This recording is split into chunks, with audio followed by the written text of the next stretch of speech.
नमस्कार दोस्तों, स्वागत करते हैं आपके अपने यूट्यूब चैनल ज्ञान संगम पर। दोस्तों, आज के हमारे वीडियो का टॉपिक है दिल्ली सल्तनत। हम आपको बताते चलें, दिल्ली सल्तनत पर कुल 5 राजवंशों ने शासन किया था। तो उन्हीं 5 राजवंशों को हम एक ही वीडियो पे आप लोगों को कंप्लीट करवा देंगे। तो दिल्ली सल्तनत के 5 राजवंशों को हम आपको एक वीडियो पे हम पूरा कंप्लीट करवा देंगे आपको। ये मैराथन क्लास आपके लिए हिस्ट्री की होने वाली है। ठीक है, तो हमारे साथ जुड़ी रहिएगा। ठीक है, चलिए शुरू करते हैं। सबसे पहले दिल्ली सल्तनत की देख लीजिए कहाँ से कहाँ तक रहता है। तो 1206 से 1526 तक जो है दिल्ली सल्तनत रहता है। इसको आप लोग को याद रखना है। ठीक है, यहाँ से भी डायरेक्ट क्वेश्चन पूछा जाता है। आप ये देखिए, मैं आपको पढ़ा रहा हूँ, मैं आपको इम्पोर्टेंट बताता जाऊँगा, आप उसको नोट करते जाइए, या फिर आप मुझसे बाद में PDF ले लीजिएगा। ठीक है, या स्क्रीनशॉट लेते जाइए, जैसा भी आपको उचित लगे आप करते जाइए। ठीक है, देखिए, दिल्ली सल्तनत के अंतर्गत 1206 से 1526 तक का इतिहास अध्ययन किया जाता है। इन 320 वर्षों के इतिहास में 5 राजवंशों ने शासन किया। कुल कितने वंशों ने शासन किया? 5 राजवंशों ने दोस्तों शासन किया। अब 5 राजवंश कौन कौन से हैं देख लीजिए। सल्तनत के 5 राजवंश कौन कौन से हैं? गुलाम वंश, खिलजी वंश, तुगलक वंश, सैयद वंश, लोधी वंश। अगर गुलाम वंश की बात की जाए तो 1206 से 1290 तक गुलाम वंश था। इसके बाद खिलजी वंश 1290 से 1320 तक खिलजी वंश था दोस्तों। इसके बाद तुगलक वंश आता है, तो 1320 से 1414 तक कौन सा था? तुगलक वंश। फिर आता है सैयद वंश, 1414 से 1451 तक सैयद वंश था। और बाद में आता है लोधी वंश, 1451 से 1526 तक लोधी वंश था। तो इन 5 राजवंशों के बारे में एक ही वीडियो पे, इसी वीडियो पे हम पूरा पढ़ा देंगे आपको। साथ में प्रीवियस ईयर क्वेश्चन भी करेंगे। ठीक है, तो सबसे पहले गुलाम वंश 1206 से 1290, इसके बारे में हम शुरू कर रहे हैं। ठीक है, आप पेन कॉपी लेके पेन पेपर लेके बैठ जाइए, मैं इंपॉर्टेंट बताऊंगा, कहानी के माध्यम से समझाऊंगा, आप समझते जाइएगा। इस वंश को गुलाम वंश या दास वंश भी कहा जाता है, क्योंकि इस वंश का संस्थापक कुतुबुद्दीन ऐबक मोहम्मद गौरी का गुलाम था। देखिए, अब इसका नाम गुलाम वंश क्यों पड़ा? तो इसका जो संस्थापक था, गुलाम वंश का संस्थापक था, उसका नाम था कुतुबुद्दीन ऐबक। क्या नाम था? ऐबक नाम था उसका। ठीक है, वो ऐबक जो है खुद ही क्या मोहम्मद गौरी का गुलाम था। मोहम्मद गौरी का कौन था? गुलाम था। ठीक है, इसीलिए इसको गुलाम वंश कहा जाता है, क्योंकि गुलाम ने ही इसकी स्थापना की थी, इसलिए इसको गुलाम वंश कहा जाता है। किसने की थी? कुतुबुद्दीन ऐबक ने गुलाम वंश की स्थापना किया था। आप लोग इतना लिख लीजिए। गुलाम वंश कब से कब तक था? 1206 से 1290 तक था गुलाम वंश। आप लोग इतना लिख लिया। ठीक है, अगला, कुछ विद्वान इसे मामलूक वंश भी नाम देते हैं, जिसका अर्थ है स्वतंत्र माता पिता की गुलाम संतान। तो इसको मामलूक वंश भी कहा जाता है। अगला, कुतुबुद्दीन ऐबक। अब देखिए, गुलाम वंश में कौन कौन से शासक हुए, इसकी एक बार आप दृष्टि डाल लीजिए। तो सबसे हमारे इम्पोर्टेंट है, देखिए, कुतुबुद्दीन ऐबक हम इम्पोर्टेंट है, फिर हमारा इल्तुतमिश इम्पोर्टेंट है, फिर रजिया सुल्तान इम्पोर्टेंट है, फिर यहाँ बलवान इम्पोर्टेंट है, नसरुद्दीन। तो ये जो है ये इम्पोर्टेंट है हमारे, लेकिन हमें पढ़ना सब कुछ को है। ठीक है, सबके बारे में तथ्य नहीं है, जब मैं टिक किया उतने उनके बारे में तथ्य, लेकिन आपको थोड़ा सा याद रखना है। जैसे कुतुबुद्दीन ऐबक 1206 से 1210 तक रहा, फिर आराम शाह आता है, फिर इल्तुतमिश, फिर रुकनुद्दीन फिरोजा शाह, रजिया सुल्तान, बहराम शाह, अलाउद्दीन महमूद, ये ऐसे ही आते हैं। ठीक है, तो सबके बारे में हम पढ़ेंगे नहीं, लेकिन थोड़ा सा याद रखेंगे। ये ऐसे याद रखेंगे कि सबसे अंतिम शासक कौन था? गुलाम वंश का था, क्यूमर्स था। और प्रथम जिन्होंने स्थापना की, तो स्थापना किसने की थी? ऐबक ने किया था। इस आप लोगों को इतना समझ में आ रहा होगा। ठीक है, अब आता है कुतुबुद्दीन ऐबक। 1206 से 1210 तक, इसने 4 वर्ष तक शासन किया। कुतुबुद्दीन ऐबक दिल्ली का पहला सुल्तान था। इसी को ही दिल्ली गुलाम वंश का संस्थापक कहा जाता है।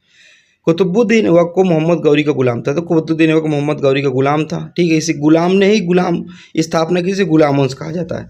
जब मोहम्मद गौरी ने भारत से लूटपाट कर वापस अफगान चला गया, तो उसने भारत में अपने दासों को नियुक्त किया, जो भारत में अनेक उसने नाम से शासक किया। तो देखिए, जो मोहम्मद गौरी था, आया भारत में और लूटपाट करके चला गया, तो उसने अपने जो मोहम्मद गौरी था, उसने अपने दासों को नियुक्त किया था। वही एक दास था कौन? कुतुबुद्दीन ऐबक। वही वो यहाँ शासन कर रहा था भारत में, उसने शासन किया। ठीक है, गुलाम वंश की स्थापना करके। देखिए, अब राज्यरोहण देख लें। मोहम्मद गौरी की मृत्यु के बाद 25 जून 1206 को कुतुबुद्दीन ऐबक का राज्यरोहण लाहौर में हुआ। तो दोस्तों कहाँ हुआ? लाहौर में हुआ। उसने लाहौर को ही अपनी राजधानी बनाया। तो अपनी राजधानी आपसे पूछा जाएगा, ये डेट नहीं पूछा जाएगी राज्याभिषेक कब हुआ, ये पूछा जाएगा कि कुतुबुद्दीन ने अपनी राजधानी किसे बनाया, तो लाहौर को बनाया, क्योंकि वहीं उसका राज्यरोहण हुआ था, तो उसी को अपनी राजधानी बनाया। ठीक है, अगला, जब वह स्वतंत्र शासक बना तब यह दास्ता से मुक्त नहीं था, इसलिए इसे सुल्तान की उपाधि धारण नहीं की, बल्कि मलिक और शिल्पहार उपाधियों के साथ शासन किया। तो देखिए, ये स्वतंत्र शासक बना तो दास्ता से मुक्त नहीं था, यानी कि अभी भी उसको गुलाम माना जाता था कि अभी वो गुलाम है, तो इसलिए उसने सुल्तान की उपाधि धारण नहीं की। तो याद रखिएगा, कुतुबुद्दीन ऐबक ने सुल्तान की उपाधि धारण नहीं की। ठीक है, आप लोग को इतना याद रखना है। ऐबक की उपाधियाँ, ऐबक को किस किस नाम से जाना जाता था? लखता खां या लक्स भां, ठीक है, लाख बख्श, इसके नाम से जाना जाता था। हातिम ताई, उपकार करने वाला।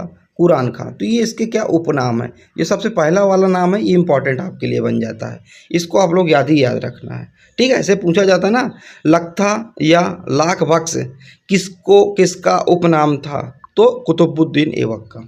अब आता है ऐबक के दरबारी, तो हसन मिजाजी और फक्र आ मुदाबिर, ये क्या थे? ऐबक के दरबारी थे, दो ऐबक के दरबारी थे। ठीक है, अगला पॉइंट है, कुतुब मीनार का नाम सूफी संत ख्वाजा कुतुबुद्दीन बख्तियार काकी के नाम पर रखा गया। इसके लिए आधारशिला कुतुबुद्दीन ऐबक द्वारा रखी गई थी, जबकि इल्तुतमिश ने पूरा करवाया था। अब देखिए, आपको पता होगा कुतुब मीनार का निर्माण किसने करवाया, तो आपको पता होगा, आप लोगों को पता है, कुतुबुद्दीन ऐबक ने करवाया था कुतुब मीनार का निर्माण। ठीक है, तो उसने आधारशिला रखी थी, इसके बाद वो ख़त्म हो गया था, उसकी डेथ हो गई थी कुतुबुद्दीन ऐबक की, तो उसको भले ही इल्तुतमिश ने पूरा करवाया था, लेकिन आधारशिला किसने रखी थी? कुतुबुद्दीन ऐबक ने रखी थी। ठीक है, किसके नाम पर रखी थी? उसके एक सूफी संत थे ख्वाजा कुतुबुद्दीन बख्तियार काकी, इसके नाम पे रखा गया था। अभी मैं आपको पूरा कुतुब मीनार का इतिहास पढ़ाऊंगा, उसमें 3 शासकों ने अपना योगदान दिया, मैं आपको पूरा पढ़ाऊंगा। कुतुब मीनार की 2 मंजिलों का निर्माण कुतुबुद्दीन ऐबक ने करवाया। देखिए, आधारशिला रखी तथा 2 मंजिलों का निर्माण कुतुबुद्दीन ऐबक ने करवाया, इसको आपको इतना याद रखना है। ठीक है, जबकि शेष 3 मंजिलों को पूरा किया इल्तुतमिश ने पूरा किया। तो 2 को किसने पूरा किया? कुतुबुद्दीन ऐबक ने। 3 मंजिलों को किसने पूरा किया? इल्तुतमिश ने। 5 मंजिल हो गई दोस्तों। इस मीनार के शीर्ष पर बिजली गिर गई, तो क्या हुआ, जब इल्तुतमिश ने पूरा करवा दिया, ठीक है, तो बिजली गिर जाती है कुतुब मीनार के ऊपर। तो ये क्या होता था, ऊपर वाला जो हिस्सा होता है, जो ऊपर वाला फ्लोर होता है, ये क्या होता है, क्षतिग्रस्त हो जाता है, यानी कि टूट फूट जाता है। तो इसका जो पूर्ण निर्माण करवाया था, इसको ठीक करवाया था फिरोज शाह तुगलक ने करवाया था। किसने? फिरोज शाह तुगलक ने।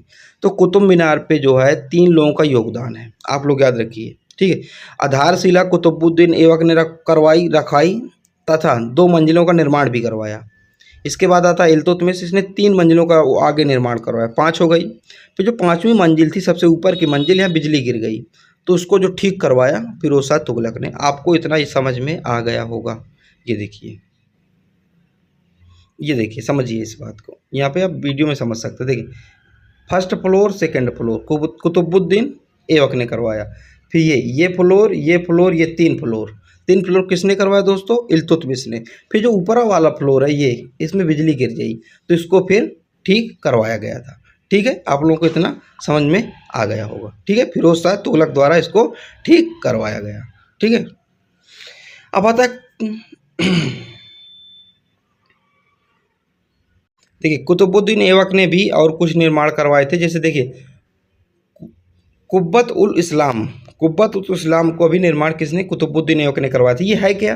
देखिए, ये पीछे आपको चित्र में दिख रहा होगा, ये आपको कुतुब मीनार दिख रहा है, तो उसके अंदर का जो प्रवेश द्वार है, इसी को ही कुब्बत उल इस्लाम के नाम से जाना जाता है, जो कि दिल्ली में स्थित है। आप लोग समझे, 2.5 दिन का झोपड़ा राजस्थान में, इसका निर्माण कुतुबुद्दीन ऐबक ने करवाया था। अब ऐबक की मृत्यु, तो 1210 ईस्वी में लाहौर में चौगान का खेल खेलते समय घोड़े से गिर जाने के कारण कुतुबुद्दीन ऐबक की मृत्यु हो गई थी। तो कैसे ऐबक की मृत्यु हो गई थी? चौगान का खेल खेल रहा था, ठीक है, और उसी समय घोड़े से गिरकर घोड़े ने उसको क्या किया, रौंद दिया, ऐसा कहते हैं, घायल हो गया, तो उसके गिरने के कारण उसकी मृत्यु हो गई ऐबक की 1210 में। अब आते हैं आराम शाह। देखिए, मैंने गुलाम वंश आपको बताया था ना, अब आता आराम शाह। कुतुबुद्दीन ऐबक ख़त्म, उन्होंने गुलाम वंश की स्थापना की, मैंने इंपॉर्टेंट आपको बता दिया। ठीक है, 5 राजवंशों में भी पहला ही राजवंश हमारा चल रहा है गुलाम वंश। ठीक है, अब आता है आराम शाह। ठीक, ऐबक की मृत्यु के बाद इसके पुत्र आराम शाह को लाहौर की गद्दी पर बैठाया गया, जो कि एक अयोग्य शासक था। इसने केवल 8 महीनों तक शासन किया। 1211 ईस्वी में इल्तुतमिश ने इसे हटाकर खुद शासक बन गया। तो इसके देखिए जो कुतुबुद्दीन ऐबक था, इसकी मृत्यु हो जाती है 1210 में चौगान खेलते समय घोड़े से गिर के। फिर आता है आराम शाह। आराम शाह एक अयोग्य शासक था, उसको नीतियों का कोई मतलब नहीं था, उसको कोई ज्ञान नहीं था, एक्सपीरियंस नहीं था। तो क्या किया, सिर्फ 8 महीने तक किसी तरह शासक बना रहा। फिर आता है इल्तुतमिश, उसने इसको हटा के आराम शाह को हटा खुद शासक बन गया। तो हमें आराम शाह को पढ़ने की ज़रूरत नहीं है, कितने महीनों तक शासन किया कोई पढ़ने की ज़रूरत नहीं।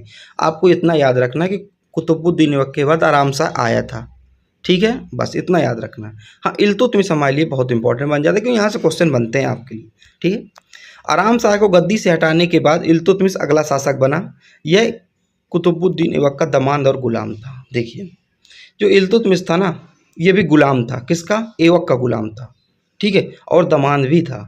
इसकी बहादुरी को देखते हुए ऐबक ने अपनी बेटी की शादी करवा दी थी, किससे, इल्तुतमिश से, अपने गुलाम से ही करवा दी थी। तो दामाद भी बन गया और गुलाम पहले से ही था, ठीक है, जो कि ऐबक के समय बदायूं का सूबेदार था। जो इल्तुतमिश था, कहाँ का, बदायूं का सूबेदार था, ठीक है। इल्तुतमिश ने दिल्ली को अपनी राजधानी बनाया। देखिए, कुतुबुद्दीन ऐबक ने अपनी राजधानी किसे बनाया था, लाहौर को बनाया था। अब इल्तुतमिश ने अपनी दिल्ली को राजधानी बनाई। तो राजधानी किस शासक ने किसे बनाई, इसको आप लोग याद रखिएगा, ये इंपॉर्टेंट बन जाता है। इल्तुतमिश ने बगदाद के खलीफा सुल्तान की उपाधि धारण की। इसलिए इसे दिल्ली सल्तनत का वास्तविक संस्थापक माना जाता है। अब आप यहाँ कंफ्यूज मत होइएगा, क्योंकि मैं आपको अभी बताता चला रहा हूँ, कई बार बताता चला हूँ कि जो गुलाम वंश का संस्थापक है वो किसे माना जाता है, कुतुबुद्दीन ऐबक को। लेकिन अगर पूछे दिल्ली सल्तनत या गुलाम वंश का वास्तविक, एक शब्द अगर आपसे जुड़ जाओ, वास्तविक संस्थापक किसे माना जाता है, तो आपको इल्तुतमिश टिक करना है। मैं रिपीट कर रहा हूँ, अगर आपसे सिर्फ इतना पूछे गुलाम वंश या दिल्ली सल्तनत का संस्थापक कौन था, तो कुतुबुद्दीन ऐबक आपको टिक करना है। अगर आपसे पूछे गुलाम वंश या दिल्ली सल्तनत का वास्तविक संस्थापक कौन था, दोस्तों वास्तविक संस्थापक कौन था, तो आपको इल्तुतमिश टिक करना है। इतना आपको समझ में आ गया होगा, ठीक है। अगला, इसने सल्तनत काल के 3 महत्वपूर्ण अंग एकता, सेना और मुद्रा प्रणाली का गठन किया। तो ये बिल्कुल याद रखेगा, एकता, सेना, मुद्रा प्रणाली का गठन किसने किया, इल्तुतमिश ने गठन किया। किसने किया, इल्तुतमिश ने गठन किया। एकता प्रणाली क्या है, धन के स्थान पर वेतन के रूप में भूमि प्रदान करना, ठीक है। तो जो सैनिक थे वो क्या करते थे, सेवा करते थे, युद्ध लड़ने जाते थे, तो भाई उनको भी कुछ वेतन पेंशन मिलती रही होगी ना, सैलरी मिलती रही होगी। तो सैलरी की जगह क्या किया, एकता प्रणाली में इल्तुतमिश ने भूमि प्रदान करना शुरू किया कि अच्छा तुम्हारा इतना हो रहा है तो तुम इतनी भूमि ले लो। इतना समझ में आ गया, ठीक है। अब आता है सेना क्या है। इल्तुतमिश ने 40 तुर्क सरदारों का एक सलाहकार परिषद बनाया, जिसे तुर्क के चिहलगामी या चालीसा दल के नाम से जाना जाता है। ये आपको अभी याद रखना है, क्योंकि आगे आपसे यही पूछा जाएगा, चालीसा दल, चालीसा दल, चालीसा दल, तो इसको याद रखना है आपको। इल्तुतमिश ने 40 तुर्क सरदारों का, कितने तुर्क, 40 तुर्क सरदार थे, ठीक है, वो एक सलाहकार बनाए, एक अपना कमेटी गठन की कि जो भी काम निर्णय लेगा राज्य से संबंधित, ये सल्तनत से संबंधित, तो ये 40 लोगों के इसको क्या कर डिस्कशन करेगा, 40 लोग इसको क्या करेंगे, इसका मार्गदर्शन करेंगे, अच्छे और बुरे की पहचान बनाएंगे। तो ये अपना कमेटी बनाई, उस कमेटी को तुर्क के चहलगामी या चालीसा दल के नाम से जाना गया, ठीक है। ये आपको आगे आएगा, आप लोग इसको जो है याद रखिएगा, ठीक है। अब देखिए मुद्रा प्रणाली में प्रचलित सिक्के, जीतल, ये तांबे का सिक्का था, इसमें 1:48 का अनुपात था। तो ठीक है, तांबे का सिक्का था, जीतल का अनुपात 1.48 था। ये आप लोगों को ज़्यादा इंपॉर्टेंट नहीं है। टका, ये आप पूछा रहे टंका किस धातु से बना, वो तो जो सिक्का था तो चांदी का बना था, इसको थोड़ा सा आप लोगों को याद रख सकते हैं, ठीक है। आगे, इल्तुतमिश ने न्याय मांगने के लिए लाल वस्त्र पहनने की परंपरा चलाया। अगर देखिए इल्तुतमिश ने कहा अगर आपको न्याय नहीं मिल रहा है, आप मुझ तक नहीं पहुंच पा रहे हैं, तो लाल वस्त्र पहने, तो इससे क्या मेरे सैनिकों को पता चलेगा, अगर मैं भी कभी राउंड में आता हूं तो मुझे पता चलेगा कि इसने लाल वस्त्र क्यों पहने, इसका मतलब ही मुझसे कुछ न्याय मांगना चाह रहा है, तो मैं आप लोगों से पूछूंगा। तो इल्तुतमिश ने न्याय मांगने के लिए लाल वस्त्र पहनने की परंपरा चलाई। 1236 में इल्तुतमिश की मृत्यु हो गई। इसने अपने जीवन काल में ही रजिया सुल्तान को उत्तराधिकारी बना दिया था, ठीक है। इसकी एक पुत्री थी रजिया सुल्तान, इसका एक पुत्र भी था, ठीक है। इसकी पुत्री थी रजिया सुल्तान। तो ये जब मरा नहीं था 1236 के पहले ये घोषित कर दिया था कि मैं जब मेरी मृत्यु हो जाए तो रजिया सुल्तान को ही क्या उत्तराधिकारी बनाया जाएगा, यानी कि ये इसका शासक, यहाँ दिल्ली सल्तनत का शासक, गुलाम वंश का अगला शासक बनाया जाएगा। ठीक है, लेकिन ऐसा हुआ नहीं। क्यों नहीं हुआ? इल्तुतमिश की मृत्यु के बाद 40 सरदारों ने रजिया सुल्तान को शासक न बनाकर रुकनुद्दीन फिरोज शाह को सुल्तान बनाया, जो कि इल्तुतमिश का सबसे छोटा बेटा था। देखिए, जब इल्तुतमिश मरने के पहले रजिया सुल्तान को उत्तराधिकारी बनाया गया था, सबसे कह के गया था किसी को शासक बनाना, लेकिन जो 40 सरदारों का जो था एक समूह था, कमेटी थी, मैंने आपको बताया था, चलीसा दल था, इन्होंने रजिया सुल्तान को शासक न बना के उसके सबसे छोटे बेटे यानी कि इल्तुतमिश के सबसे छोटे बेटे को शासक बनाया, रुकनुद्दीन फिरोज शाह को। ठीक है, उसको शासक बनाया। ये बात जो है रजिया सुल्तान को अच्छी नहीं लगी। ठीक है, क्यों नहीं अच्छी लगी? देखिए, रजिया ने न्याय मांगने के लिए लाल वस्त्र पहनकर जुम्मे के दिन, जब लाल वस्त्र पहनना शुरू किया था इल्तुतमिश ने, जुम्मे के दिन मस्जिद के आगे जनता के बीच पहुंची, न्याय की मांग की, तो जनता के हस्तक्षेप के बाद वह शासिका बनी। देखिए, रजिया सुल्तान को यह बात पता थी कि मेरे पिताजी मृत्यु के पहले मुझे क्या बना के गए, उत्तराधिकारी बना के गए हैं, तो उत्तराधिकारी का मतलब अगला शासिका मैं हुई। तो वो क्या किया, रजिया सुल्तान लाल वस्त्र पहन के जुम्मे के दिन मस्जिद के आगे, जनता जब आती है जुम्मे के दिन मस्जिद में, तो उनके सबके सामने अपनी जो है न्याय की गुहार लगाई कि देखिए मेरे साथ अन्याय कर रहे हैं ये लोग, जबकि मेरे पिताजी मुझे कह के गए थे कि मुझे शासक बनाया जाए, तो इन्होंने मेरे साथ अन्याय किया। तो जनता क्या होगी, विद्रोह हो गई। जनता ने हस्तक्षेप किया कि भाई वो सही कह रही है, अगर उसको राजा बनाना, अगर उसके पिताजी कह गए थे तो उसको बनाना चाहिए, तो आप लोग क्यों नहीं बना रहे?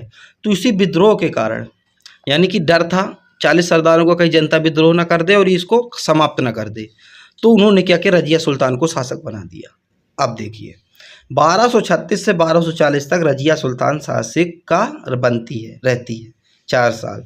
ये सन आपको याद रखना, पूछा जाता है। रजिया दिल्ली की प्रथम एवं अंतिम महिला सुल्तान थी। तो रजिया दिल्ली की प्रथम और अंतिम महिला सुल्तान थी, इसको आप लोग एकदम याद रखना। रजिया ने जमालुद्दीन यकूत को प्रोन्नति करके अमीर ए खतूर अश्वशाला का प्रधान नियुक्त किया। तो एक आदमी था जमालुद्दीन यकूत, उसका क्या कर दिया, प्रमोशन, पदोन्नति मतलब प्रमोशन करके अश्वशाला का प्रधान नियुक्त कर दिया। तुर्की अमीरों ने रजिया सुल्तान का जमालुद्दीन यकूत से प्रेम संबंध का अफवाह फैलाया। उसने उसका प्रमोशन कर दिया तो बहुत अफवाह फैल गई कि उसके क्या, उसका प्रेम संबंध चल रहा है, ऐसी अफवाह फैलाई गई। रजिया तवर हिंद सूबेदार अल्तुनिया को पराजित हो गई थी। देखिए, अब एक युद्ध होता है रजिया सुल्तान और जो सूबेदार होता है तबर हिंद का अल्तुनिया के बीच, ये क्या होता है, एक युद्ध होता है। तो रजिया सुल्तान इस युद्ध में हार जाती है। तो रजिया सुल्तान भी एक चाल चलती है, क्या करती है, अल्तुनिया से शादी कर लेती है। तो पराजित हो गई तथा रजिया सुल्तान ने अल्तुनिया से शादी, यहाँ पे दोस्तों शादी है, याद रखिएगा, तो अल्तुनिया से क्या कर दी, शादी कर ली कि भाई अब मैंने शादी कर ली, अब मेरा राज्य हड़पेगा नहीं।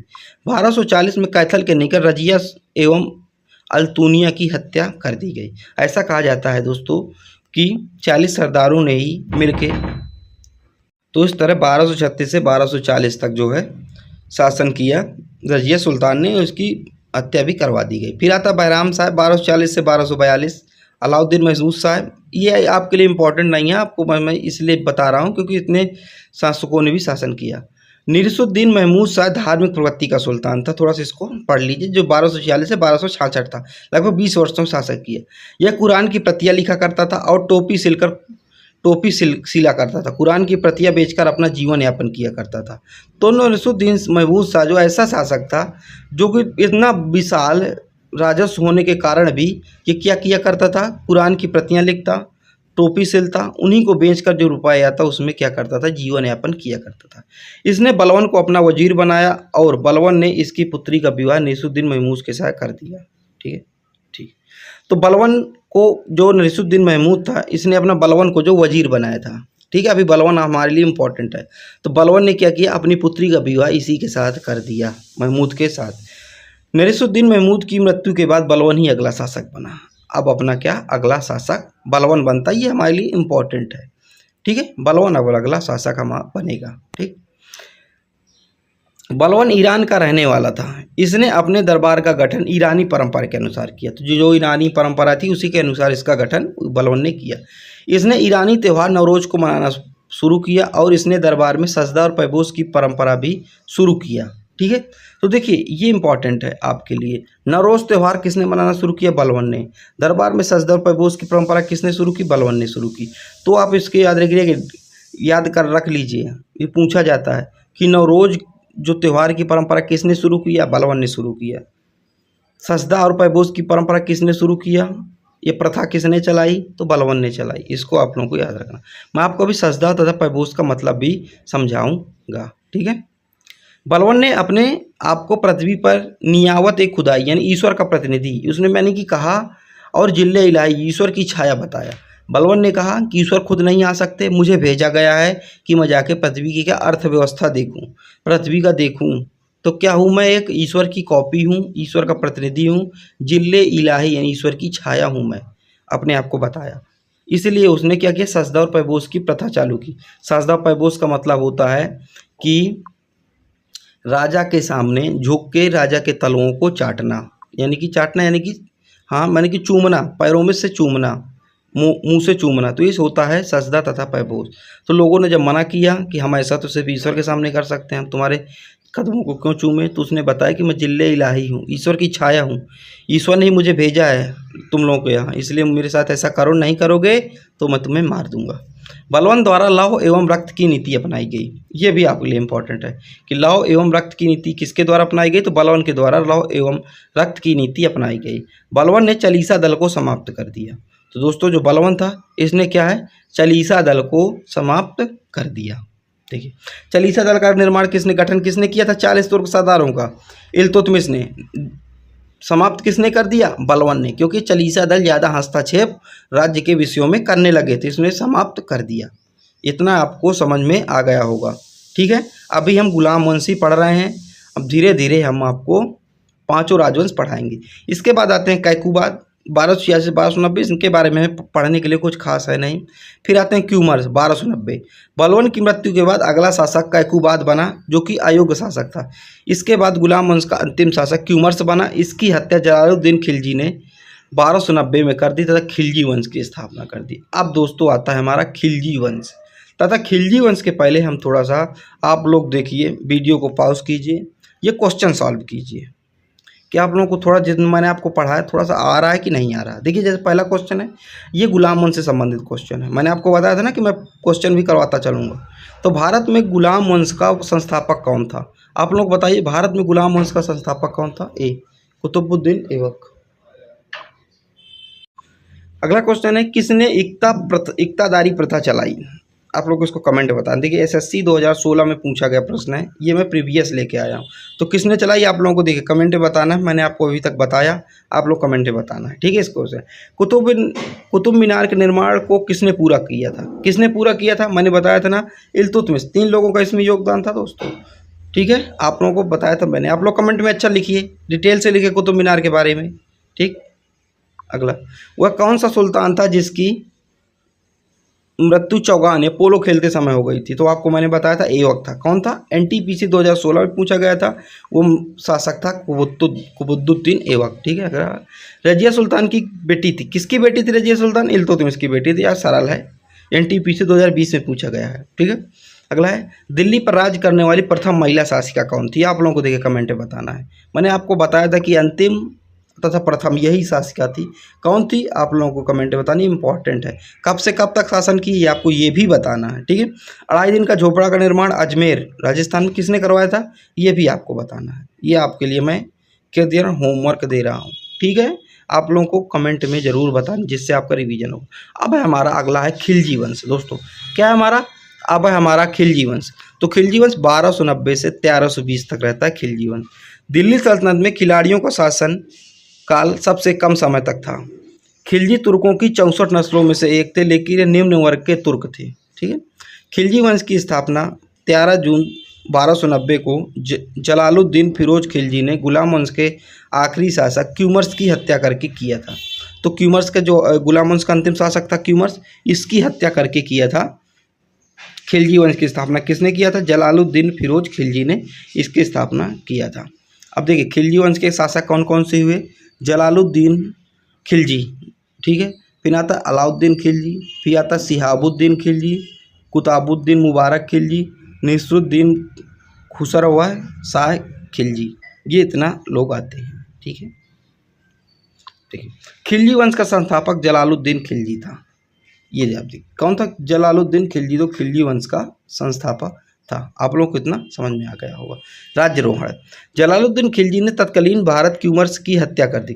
जो शासक था ना उस समय गुलाम वंश का, उसकी हत्या करके 1290 ईस्वी में किलाखोरी के स्वयं को, जो किलोखरी में स्वयं को सुल्तान घोषित कर दिया। जलालुद्दीन फिरोज खिलजी ने 70 वर्ष की उम्र में 13 जून 1290 को दिल्ली की गद्दी पर बैठा। तो 70 वर्ष की उम्र में, यानी कि सबसे क्या जो शासक था, सबसे बूढ़ा शासक था, तो 70 वर्ष की जो उम्र में दिल्ली का शासक बैठा। राजधानी, जलालुद्दीन खिलजी का राज्य जब शेख कैकूबार द्वारा बनाए गए किलोखरी के महल में हुआ, उसने अपनी राजधानी किलोखरी को बनाया। तो उसने अपनी राजधानी जलालुद्दीन खिलजी ने किलोखरी को बनाया। ठीक है, अब देखिए जलालुद्दीन खिलजी के समय प्रमुख घटनाएं कौन सी घटी थी, इसको भी आप लोगों को थोड़ा सा देख लेना चाहिए, कौन कौन सी घटनाएं, प्रमुख घटनाएं घटी थी। ठीक है, तो सबसे पहला हमारा विद्रोह मलिक छज्जू का विद्रोह। अब देखिए मलिक छज्जू का विद्रोह क्या विद्रोह था। ठीक है, तो 1290 ईस्वी में कड़ा का सूबेदार था मलिक छज्जू ने विद्रोह किया। सुल्तान ने इसके विद्रोह का दमन कर दिया, तो इसके विद्रोह को क्या दबा दिया गया। फिर आता रणथंभौर का अभियान 1291। तो उसने क्या किया, जो सुल्तान था जलालुद्दीन खिलजी, वो जाता है आक्रमण करने, लेकिन किले की सुंदरता को देखकर वो वापस चला आता है, वो वहाँ आक्रमण नहीं करता। वहाँ का शासक कौन था, हम्मीरदेव था। ठीक है, फिर आता है मंगोलों का आक्रमण। 1292 में अब्दुल्ला खां के नेतृत्व में मंगोलों का आक्रमण हुआ, जिसमें मंगोल पराजित हुए। फिर आता है सिद्दी मौला को मृत्युदंड। सिद्दी मौला एक क्या थे, सूफी संत थे। उस जलालुद्दीन खिलजी को पता चला ये जो सूफी संत है मेरे मौत के प्रति क्या कर रहे हैं, षड्यंत्र कोई रच रहे हैं, तो उसको क्या दिया, मृत्युदंड दे दिया। आता है देवगिरी का अभियान।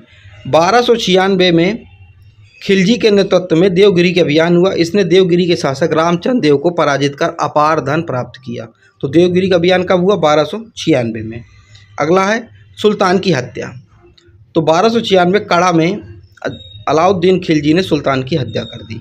तो जो जलालुद्दीन खिलजी का सानो अगला उत्तराधिकारी कौन, अलाउद्दीन खिलजी, इसने क्या सुल्तान की हत्या कर दी।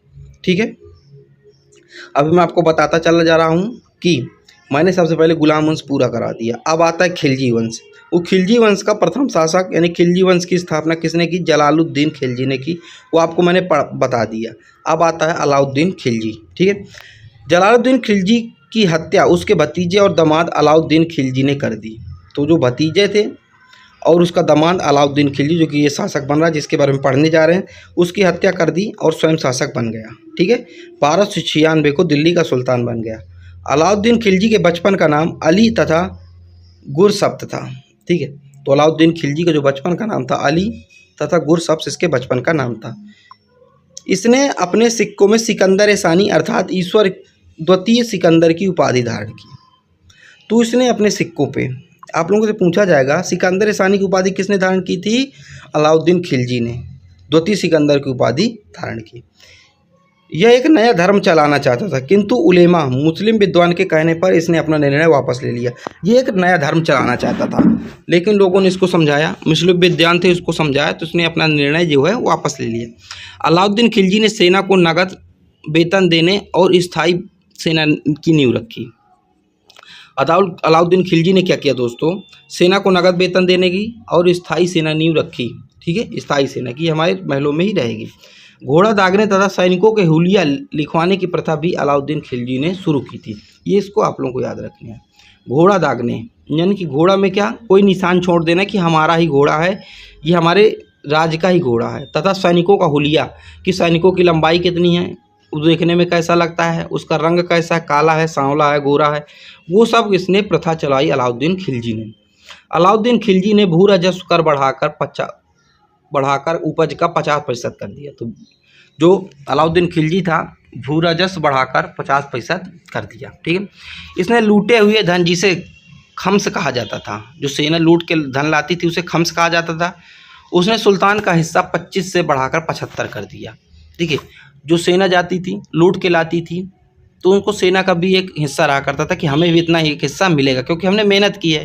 ठीक है, तो पहले क्या, शासक को, सुल्तान को 25% देते थे, लेकिन अलाउद्दीन खिलजी आया, उसने 75% कर दिया कि जो भी लूटा हुआ धन दूसरे शासक के यहाँ से, दूसरे राज्य से आएगा, उसमें 75% मुझे चाहिए। ठीक है। अलाउद्दीन खिलजी के 4 प्रमुख सेनापति थे। कौन था? जफर खां, इनको आप लोग याद रखना है। जफर खां, नूर सतन खां, उल्लुग खां, मलिक कपूर, ये 2 आप लोगों के लिए इंपॉर्टेंट है। उल्लुग खां तथा मलिक कपूर आप लोगों के लिए इंपॉर्टेंट, क्योंकि आगे अभी आएगा।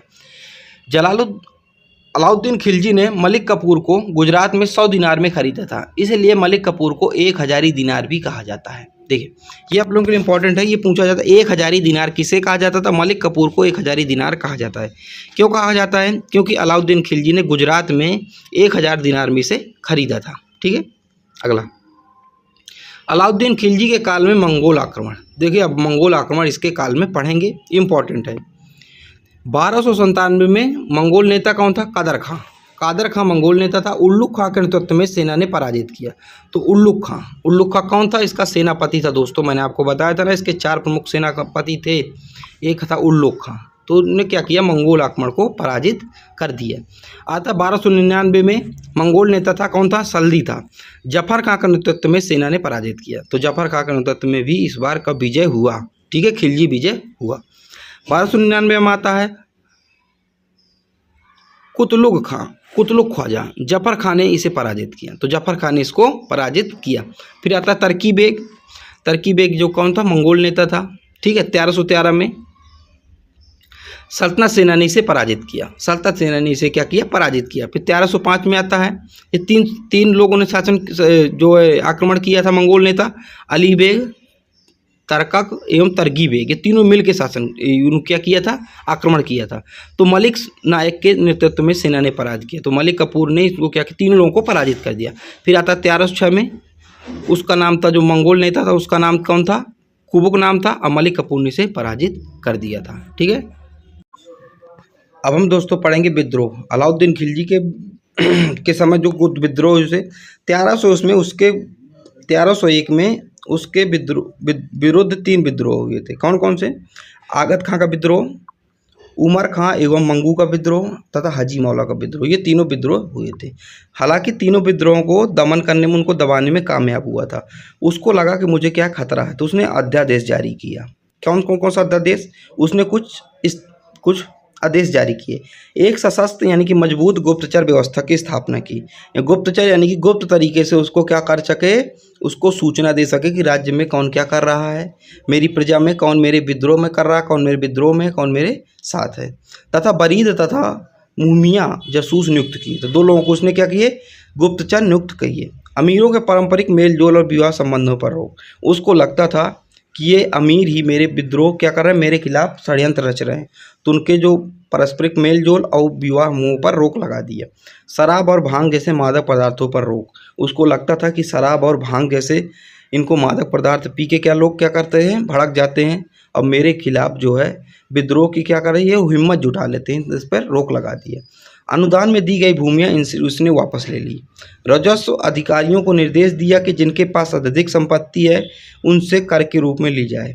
अनुदान यानी कि जो दान में दी गई भूमियाँ थी, उसने क्या कर लिया? वापस ले लिया। और जो उसके समय राजस्व अधिकारी थे, उसने आदेश दिया कि एक आप पैमाना बना लीजिए, यानी कि 50 हेक्टेयर है मान लीजिए जैसे, तो 50 हेक्टेयर के ऊपर जिसके पास भी ज़मीन है उनसे क्या किया? कर के रूप में, टैक्स के रूप में वापस ले लो, कि ये जो है सुल्तान का आदेश है। ठीक है, ये आप लोगों को समझना है। अलाउद्दीन खिलजी के अभियानों को 2 भागों में बांटा गया है, उत्तर भारत के अभियान तथा दक्षिण भारत के अभियान। इसके जो अभियान है 2 भागों में इसको बांटा गया, उत्तर भारत के अभियान तथा दक्षिण भारत के अभियान। अब सबसे पहले हम पढ़ेंगे उत्तर भारत के अभियान। ठीक है। उत्तर भारत अभियान में अलाउद्दीन खिलजी ने उत्तरी भारत के कई राज्यों को जीत लिया तथा जीते हुए राज्यों को अपने साम्राज्य में मिला लिया था, जबकि दक्षिण राज्यों को जीत कर भी अपने साम्राज्य में मिलाने की बजाय अधीनता स्वीकार करवाकर अपने अधीन शासन कराने का निर्देश दिया। देखिए, इसके जो है 2 अभियान थे, 2 अभियानों में बटा था। कौन कौन? उत्तर भारत का और दक्षिण भारत का। उत्तर भारत में ये हुआ कि उसने जब राज्यों को जीता तो अपने साम्राज्य में क्या कर लिया? इकट्ठा मिलाता गया। ठीक है। लेकिन दक्षिण भारत का जब जीता तो उसने अपने साम्राज्य में मिलाया नहीं। जो वहाँ का शासक था उसको कहा कि तुम अब मेरी हुकूमत मानोगे, तुम अब मेरे गुलाम हो, यहाँ तुम शासन करो, मुझे यहाँ से मतलब नहीं, लेकिन जो मैं कहूँगा, जो नीतियाँ बनाऊँगा, तुम्हें यहाँ लागू करना पड़ेगा। ठीक है, दक्षिण में उत्तर वालों को मिला लिया। अब आता है गुजरात विजय, या मैं उत्तर का बता रहा हूँ आप। ठीक है, गुजरात विजय। इस समय यहाँ का शासक कर्ण बघेला था। 1299 में गुजरात अभियान हुआ और कर्ण बघेला बिना युद्ध किए ही भाग गया। तो जैसे ही पता चला कि अलाउद्दीन खिलजी की सेना आ रही है, तो बिना युद्ध किए ही भाग गया। देवगिरी में रामचंद्र देव के यहाँ शरण ली, और देवगिरी में रामचंद्र देव के यहाँ शरण ली। इस तरह गुजरात को दिल्ली सल्तनत में मिला लिया गया। इस तरह के गुजरात को भी दिल्ली सल्तनत में मिला लिया गया। अगला आता है रणथंभौर विजय। 1300 से 1301 ईस्वी में इसका जो है हुआ था, अभियान किया गया था। इस समय यहाँ का शासक हम्मीर देव था। कौन सा? हम्मीर देव था। 1301 में रणथंभौर अभियान हुआ और हम्मीर देव के मंत्री रणमल के विश्वासघात के कारण 1301 में अलाउद्दीन खिलजी ने किले को जीत लिया। तो वैसे तो जीत नहीं पाता, लेकिन जो हम्मीर देव के एक मंत्री थे रणमल, उनने विश्वासघात किया अपने राजा के साथ, और वो किसके साथ हो गया? अलाउद्दीन खिलजी के साथ हो गया। तो उसने क्या किया? उसको मिला लिया। अब आता है चित्तौड़गढ़ का चित्तौड़ विजय। ये चित्तौड़गढ़ का अभियान 1303 में हुआ था। ये आप लिख लिए, इंपॉर्टेंट है। 1303 में चित्तौड़ अभियान अलाउद्दीन खिलजी ने रानी पद्मावती के लिए किया। उसको पता चला था कि रानी पद्मावती बहुत ही सुंदर है, उसके लिए किया था। और यहाँ के राजा रतन सिंह को पराजित कर दिया, किंतु रानी पद्मावती ने चित्तौड़ की महिलाओं के साथ जौहर कर लिया। देखो ये ऐसा हुआ, ऐसा बताया जा रहा है कि राजा रतन सिंह के यहाँ एक कवि था कोई, उससे क्या हुआ था, राजा रतन सिंह ने एक दिन उसको क्या किया? डांट दिया दरबार में। तो वो कवि क्या हुआ? बहुत ही गुस्सा हो गया। तो उसने अपने एक लेटर लिखा, एक खत लिखा, और रानी पद्मावती की सुंदरता का बखान किया, अत्यधिक बढ़ा चढ़ा के बखान किया, और अलाउद्दीन खिलजी को भेज दिया। वो पत्र पढ़ के पागल हो गया, और वो रानी पद्मावती को क्या हासिल करना चाहता था। इसके लिए ही वो क्या किया था? यहाँ चित्तौड़गढ़ का विजय में अभियान किया था। ठीक है, लेकिन जब वो आता है, ठीक है, तो रतन सिंह और उसके बीच एक क्या होती है? एग्रीमेंट होता है अलाउद्दीन खिलजी के बीच।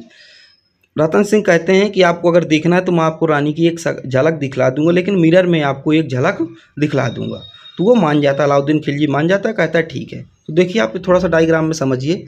ये जैसे मान लीजिए अलाउद्दीन खिलजी है, ये राजा रतन सिंह है। ठीक है, यहाँ पे मिरर लगाया गया। ठीक है, ये आपको मैंने बताया कि अलाउद्दीन खिलजी है, राजा रतन सिंह है। यहाँ पे, ठीक है, यहाँ पे एक ऐसा मिरर लगाया गया, राजा रतन सिंह के पीछे एक मिरर लगाया गया, और यहाँ पे रानी पद्मावती आके खड़ी हो जाती हैं। तो अलाउद्दीन जब देखता है, ये मिरर में देखता है, क्योंकि इसका रिफ्लेक्शन यहाँ आएगा, तो इसको अलाउद्दीन खिलजी रानी पद्मावती को देखता है, और वो पूरे अपने एग्रीमेंट भूल जाता है, और वो क्या कर देता है? वहीं पर चढ़ाई कर देता है, यानी कि आक्रमण का आदेश दे देता है। इस तरह क्या करता है? वो भी चित्तौड़गढ़ को जीत लेता है, विजय पा लेता है। लेकिन रानी पद्मावती उसके हाथ नहीं लगती हैं, और वो क्या कर लेती हैं? उन्हीं महिलाओं के साथ, जो राज्य की महिलाएं थी, उनके साथ जौहर कर लेती हैं, यानी कि अग्नि समाधि ले लेती हैं। ठीक है, इतना आपको समझ में आ गया। अब आता मालवा का विजय। इस समय यहाँ का शासक महलक देव था। 1305 में मालवा अभियान हुआ, इसने महलक देव पराजित हुआ, और मालवा को दिल्ली में सल्तनत में मिला लिया गया। तो यहाँ भी इसने मिला लिया। फिर आता दक्षिण भारत के अभियान। दोस्तों अब हमारा आता है दक्षिण भारत अभियान। इसके पहले मैं आपको उत्तर भारत तथा अब हम दक्षिण भारत अभियान पढ़ेंगे। देखिए, जो अलाउद्दीन खिलजी के थे, अभियान दो भागों में विभाजित थे, उत्तर भारत के अभियान तथा दक्षिण भारत के अभियान। जो उत्तर भारत के अभियान थे, जो राज्यों को उत्तर भारत में जीत रहा था वो अपने राज्यों के साथ मिला ले रहा था, लेकिन दक्षिण भारत में जिन राज्यों को जीत रहा था वो अपने साथ ना मिला के क्या कर रहा था? वो जो वहाँ के राजा थे उनको अपनी अधीनता स्वीकार करवा रहा था कि जो मैं कहूँगा वो वैसे ही आप लोग शासन करेंगे। ठीक है, तब हमारा दक्षिण भारत के अभियान। इस तेलंगाना अभियान सबसे पहला कौन सा दोस्तों? तेलंगाना अभियान। इस समय तेलंगाना का शासक रुद्रदेव द्वितीय था। इसकी राजधानी वारंगल थी। युद्ध में पराजित होने के बाद रुद्रदेव द्वितीय बहुत से उपहार के साथ सुल्तान की अधीनता स्वीकार कर ली। तो जैसे उसको लगा प्रताप रुद्रदेव को कि मैं पराजित होने वाला हूँ, तो उसने वो गया और वहाँ बहुत से उपहार दिए और अपनी गुलामी जो है अधीनता स्वीकार कर ली। अगला आता है देवगिरी अभियान 1307। इस समय देवगिरी का शासक रामचंद्र देव था। 1307 में मलिक कपूर ने देवगिरी पर आक्रमण किया। तो इस समय का यहाँ का शासक कौन था? रामचंद्र देव था। 1307 में मलिक कपूर कौन है दोस्तों? हजार दिनारी कहा जाता है। ठीक है, ये अलाउद्दीन खिलजी का क्या सेनापति है। यहाँ पर क्या किया, आक्रमण किया। रामचंद्र देव को परिवार सहित दिल्ली भेज दिया गया। रामचंद्र देव यहाँ पर 6 महीने तक रहा और अपनी एक पुत्री का विवाह सुल्तान के साथ कर दिया गया। तो एक अपनी रामचंद्र देव जो थे अपनी एक पुत्री का विवाह जो है अलाउद्दीन खिलजी के साथ कर देते हैं। सुल्तान ने इसे 1 लाख स्वर्ण मुद्रा और राय राया की उपाधि प्रदान की। तो राय राया की उपाधि किसको दी गई, रामचंद्र देव को दी गई। किसके द्वारा, अलाउद्दीन खिलजी के द्वारा दी गई। तो आप लोगों को राय राया की उपाधि को याद रखना है। अगला आता है होयसल राज्य पर आक्रमण। कब हुआ था, 1311 ईस्वी में। इस समय यहाँ का शासक वीर बल्लभ देव तृतीय था। इसकी राजधानी द्वार समुद्र थी। इसने भी सुल्तान की उपाधि धारण कर ली। ठीक है, अगला है पांड्य साम्राज्य पर आक्रमण। अब ये देखिए, इस समय यहाँ का शासक वीर पांड्य था। इसकी राजधानी मदुरा थी। ठीक है, 1311 में मलिक कपूर ने मदुरा पर आक्रमण किया, लेकिन वीर पांड्य इसके हाथ नहीं लगा। यहाँ पर इसने भीषण लूटपाट किया। ठीक है, दक्षिण का एक यही राजा था जिसने अलाउद्दीन खिलजी की अधीनता स्वीकार नहीं की। ये आपके लिए इंपॉर्टेंट बन जाता है, पांड्य राज्य पर आक्रमण 1311। ये इंपॉर्टेंट क्यों बन जाता है, क्योंकि दोस्तों अलाउद्दीन खिलजी के सेनापति तथा अलाउद्दीन खिलजी जहाँ भी आक्रमण किया था दक्षिण भारत में या उत्तर भारत में, वहाँ पर उसने हर जगह की अधीनता स्वीकार करवाई थी। ठीक है, ये तो अपने राज्य में मिला लिया, अधीनता स्वीकार की। लेकिन एक पांड्य राज्य एक ऐसा राज्य था जहाँ पे वो क्या किया, उसने अधीनता स्वीकार नहीं की थी। ठीक है, इसके हाथ नहीं लगा। जो वीर पांड्य था यहाँ का शासक, इसके हाथ नहीं लगा और इसकी अधीनता स्वीकार नहीं की। ठीक है, ये अब आता है खिलजी की बाजार नियंत्रण नीति। खिलजी ने बहुत अच्छी बाजार नियंत्रण नीति लागू की थी। अब इसने बाजार नियंत्रण नीति क्यों लागू की, ये बताए। इस संदर्भ में बर्नी उल्लेख करता है कि बाजार नियंत्रण नीति सेना के सुविधा के लिए लागू की गई थी। कई जगह पूछा जाता है कि भाई बाजार नीति क्यों लाया खिलजी, तो सेना की सुविधा के लिए बाजार नीति लाई गई थी, ऐसा जो है बर्नी का मानना है। बाजार नियंत्रण नीति के 2 सिद्धांतों पर आधारित है। जो बाजार नियंत्रण नीति है 2 सिद्धांतों पर आधारित। कौन कौन, उत्पादन लागत के आधार पर वस्तुओं का मूल्य जो है निर्धारण, यानी कि उत्पादन लागत क्या हुई उसके आधार पर वस्तुओं का मूल्य निर्धारण किया जाएगा। तथा बाजार में आम जरूरत की वस्तुओं की कमी ना हो जाए। तो इसके 2 सिद्धांत थे कि जो आपकी उत्पादन लागत हुई है उसके आधार पर ही आप क्या करेंगे, वस्तुओं का मूल्य निर्धारण करेंगे, बढ़ा चढ़ा के नहीं करेंगे। और बाजार में किस चीज़ की ज़रूरत है उसकी वो कमी, उस बाजार में उस चीज़ की क्या हो, कमी ना हो। तो ये 2 सिद्धांतों पर आधारित थी। अब आता है अलाउद्दीन खिलजी के निर्माण कार्य। तो सबसे पहला है अलाई दरवाज़ा। कहाँ है, दिल्ली। किसने बनवाया, मैं अब जो आपको अलाउद्दीन खिलजी के निर्माण कार्य पढ़ा रहा हूँ, तो अलाउद्दीन खिलजी ने अढ़ाई दरवाज़ा बनवाया। कहाँ बनाया, दिल्ली। ठीक है, सिरी का किला दिल्ली में बनाया। 1000 खंभा महल दिल्ली। ये क्या, अलाउद्दीन खिलजी के कुछ निर्माण कार्य थे। ठीक है, अगला है अलाउद्दीन खिलजी की मृत्यु के बाद ही मलिक कपूर ने उसके 6 वर्षीय पुत्र शिहाबुद्दीन खिलजी को सुल्तान बना दिया और उसका खुद प्रतिशासक बन गया। अब जैसे अलाउद्दीन खिलजी की मृत्यु हो जाती है तो उसका सेनापति जो होता है मलिक कपूर, उसका जो अलाउद्दीन खिलजी का 6 वर्षीय पुत्र होता है शिहाबुद्दीन खिलजी, उसको सुल्तान बना देता है और उसका क्या, अंगरक्षक यानी कि प्रतिशासक बन जाता है। ठीक है, ये देखिए लगभग 35 दिनों के बाद अलाउद्दीन खिलजी के तीसरे बेटे मुबारक शाह खिलजी ने मलिक कपूर की हत्या कर दी। तो अब देखिए लगभग 35 दिन के बाद जो अलाउद्दीन खिलजी के तीसरे बेटे थे, कौन सा तीसरा बेटा, मुबारक शाह खिलजी, उसने क्या किया, मलिक कपूर की हत्या कर दी और शिहाबुद्दीन को बंदी बनाकर उसकी हत्या करा दी और खुद शासक अब बन गया। देखिए अब आता है मुबारक शाह खिलजी 1316 से 1320 तक। इसने खलीफा के पद को कभी मान्यता नहीं दी और स्वयं को खलीफा घोषित कर दिया। उसका मानसिक संतुलन सही नहीं था। दरबार में कभी कभी महिलाओं के वस्त्र पहन के आ जाता था एवं कभी कभी निवस्त्र भी आ जाया था। ये क्या था, पागल था। ठीक है, इसका मानसिक संतुलन ठीक नहीं रहता था। इसने क्या किया, स्वयं को खलीफा घोषित कर दिया और एक जब दरबार में आता था तो कभी कभी महिलाओं के वस्त्र पहन के आ जाता, कभी कभी निवस्त्र भी आ जाता था। बाद में इसके प्रधानमंत्री खुसरो खां ने 1320 में इसकी हत्या करवा दी और खुद शासक बन गया। तो एक खुसरो खां थे इसके प्रधानमंत्री, इसकी हत्या करवा दी जाती है और खुद शासक बन गया। अब आता है नसीरुद्दीन खुसर शाह। ठीक है, नसीरुद्दीन खुसरो शाह 15 अप्रैल से 27 अप्रैल 2020 तक कुछ दिन शासक रहा। उसके बाद उसकी हत्या करवा दी गई और खिलजी वंश को समाप्त कर दिया गया। तो ये इंपॉर्टेंट था आपके लिए, खिलजी वंश, इसकी भी हत्या करवा दी जाती है और खिलजी वंश यहीं से ख़त्म हो जाता है। तो अगर अंतिम शासक कौन था खिलजी वंश का, नसीरुद्दीन था। इसको आप लोगों को इतना याद रखना है। ठीक है, इतना आप लोगों को याद हो गया।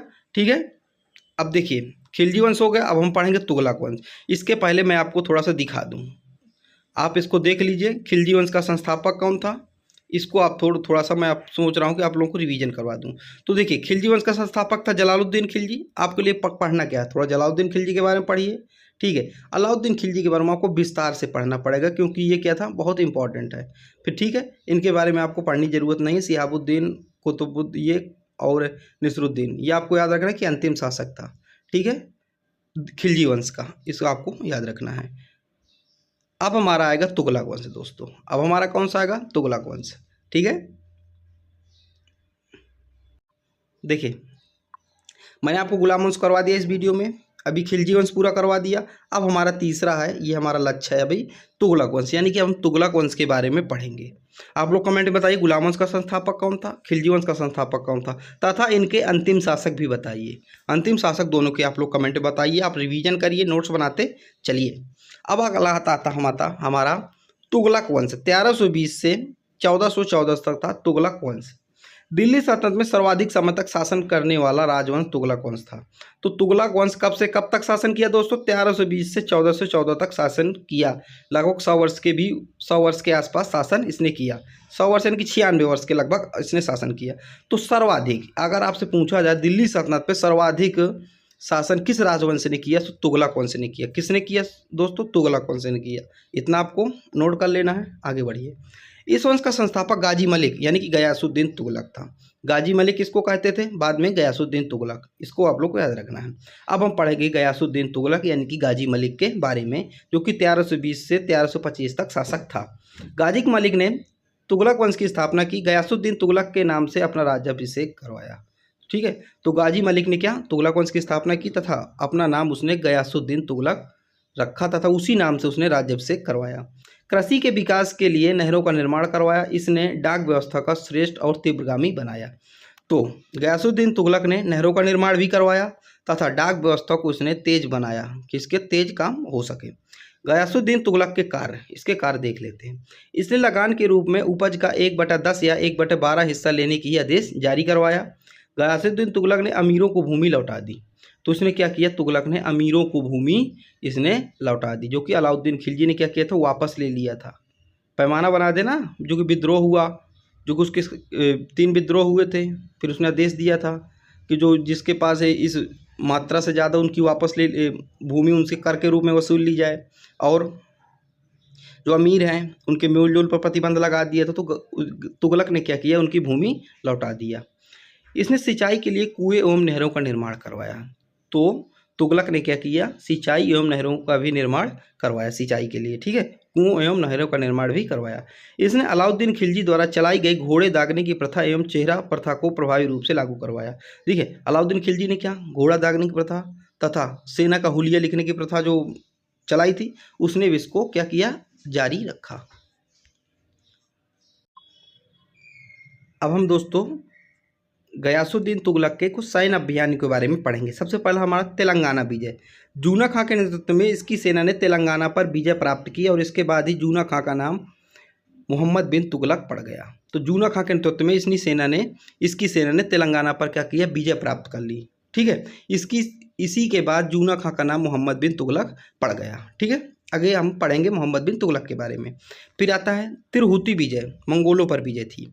उसके बाद जूना खां के नेतृत्व में इसने मंगोलों पर भी विजय प्राप्त की। अब इसकी मृत्यु कैसी होती, गयासुद्दीन तुगलक की। जब गयासुद्दीन तुगलक बंगाल अभियान से लौट रहा था, तब लौटते समय तुगलकाबाद से 8 किलोमीटर दूरी पर स्थित अफगानपुर में एक महल में सुल्तान गयासुद्दीन तुगलक के प्रवेश करते हुए महल गिर गया, जिसमें दबकर उसकी मृत्यु जो है मार्च 1325 ईस्वी में हो गई। तो क्या हुआ, गयासुद्दीन तुगलक जो है बंगाल से लौट रहा था अभियान में, ठीक है, जीत कर लौट रहा था। तो तुगलकाबाद से 8 किलोमीटर स्थित अफगानपुर में एक महल था, वहाँ थोड़ा सा रुका, प्रवेश किया, यानी कि आराम करने की इच्छा हुई। जैसे वो प्रवेश कर रहा था तो जो मेन गेट जो होता है ऊपर का मलबा क्या है, पूरा गिर गया महल, और उसी के नीचे दबकर गयासुद्दीन तुगलक की मृत्यु हो जाती है। गयासुद्दीन तुगलक का मकबरा तुगलकाबाद में स्थित है, ये आप लेके इम्पॉर्टेंट है। कहाँ स्थित है, तुगलकाबाद में स्थित है ये गयासुद्दीन तुगलक का मकबरा। आप लोग इतना समझ में आ गया होगा। अब गयासुद्दीन तुगलक के बाद अगला शासक आता है मोहम्मद बिन तुगलक, यानी कि 1325 से 1351 तक ये रहता है। गयासुद्दीन तुगलक की मृत्यु के बाद उसका पुत्र जूना खां, क्या उसका पुत्र क्या था? जूना खां, लेकिन इसका नाम बाद में मोहम्मद बिन तुगलक के नाम से दिल्ली की गद्दी पर बैठा। ठीक है, मोहम्मद बिन तुगलक दिल्ली के सुल्तानों में सर्वाधिक विद्यमान था। जितने भी अभी तक दिल्ली के विद्यमान हो गए, जिनके सुल्तान हुए, सर्वाधिक विद्वान किसको माना जाता है? मोहम्मद बिन तुगलक को विद्वान माना गया है। अपनी सनक भरी योजनाओं के कारण इसे स्वप्रशशील, पागल एवं रक्त पियासु भी कहा जाता था। ऐसा कहा जाता है दोस्तों कि उसके सपने में जो भी आता कि अगर मुझे ऐसी नीति लागू करना, तो बिना किसी से सलाह किए वो सीधे लागू कर दिया करता था। वो इसका कारण, दुष्प्रभाव या इसका कारण पर वो नहीं जाता था मोहम्मद बिन तुगलक, इसलिए इसको पागल एवं रक्त पियासु का दोस्तों मतलब क्या है? जनता का रक्त पीने वाला या रक्त पीने वाला, तो रक्त पियासु भी कहा गया है। तो रक्त पियासु किसे कहा गया है? तो मोहम्मद बिन तुगलक को रक्त पियासु कहा गया है। मोहम्मद बिन तुगलक की प्रशासनिक योजनाओं का क्रम, अब देखिए प्रशासनिक योजनाओं का क्रम आप लोग इसको थोड़ा सा समझ लीजिए, कौन कौन सा इसका क्रम है। ठीक है, तो दोआब में कर वृद्धि योजना, राजधानी परिवर्तन की योजना, प्रतीक मुद्रा की योजना, खुसनसाय अभियान की योजना, कराची अभियान की योजना, कृषि उत्पादन वृद्धि की योजना। अब हम एक एक करके इसकी जो प्रशासनिक योजनाओं का क्रम है उसके बारे में पढ़ेंगे।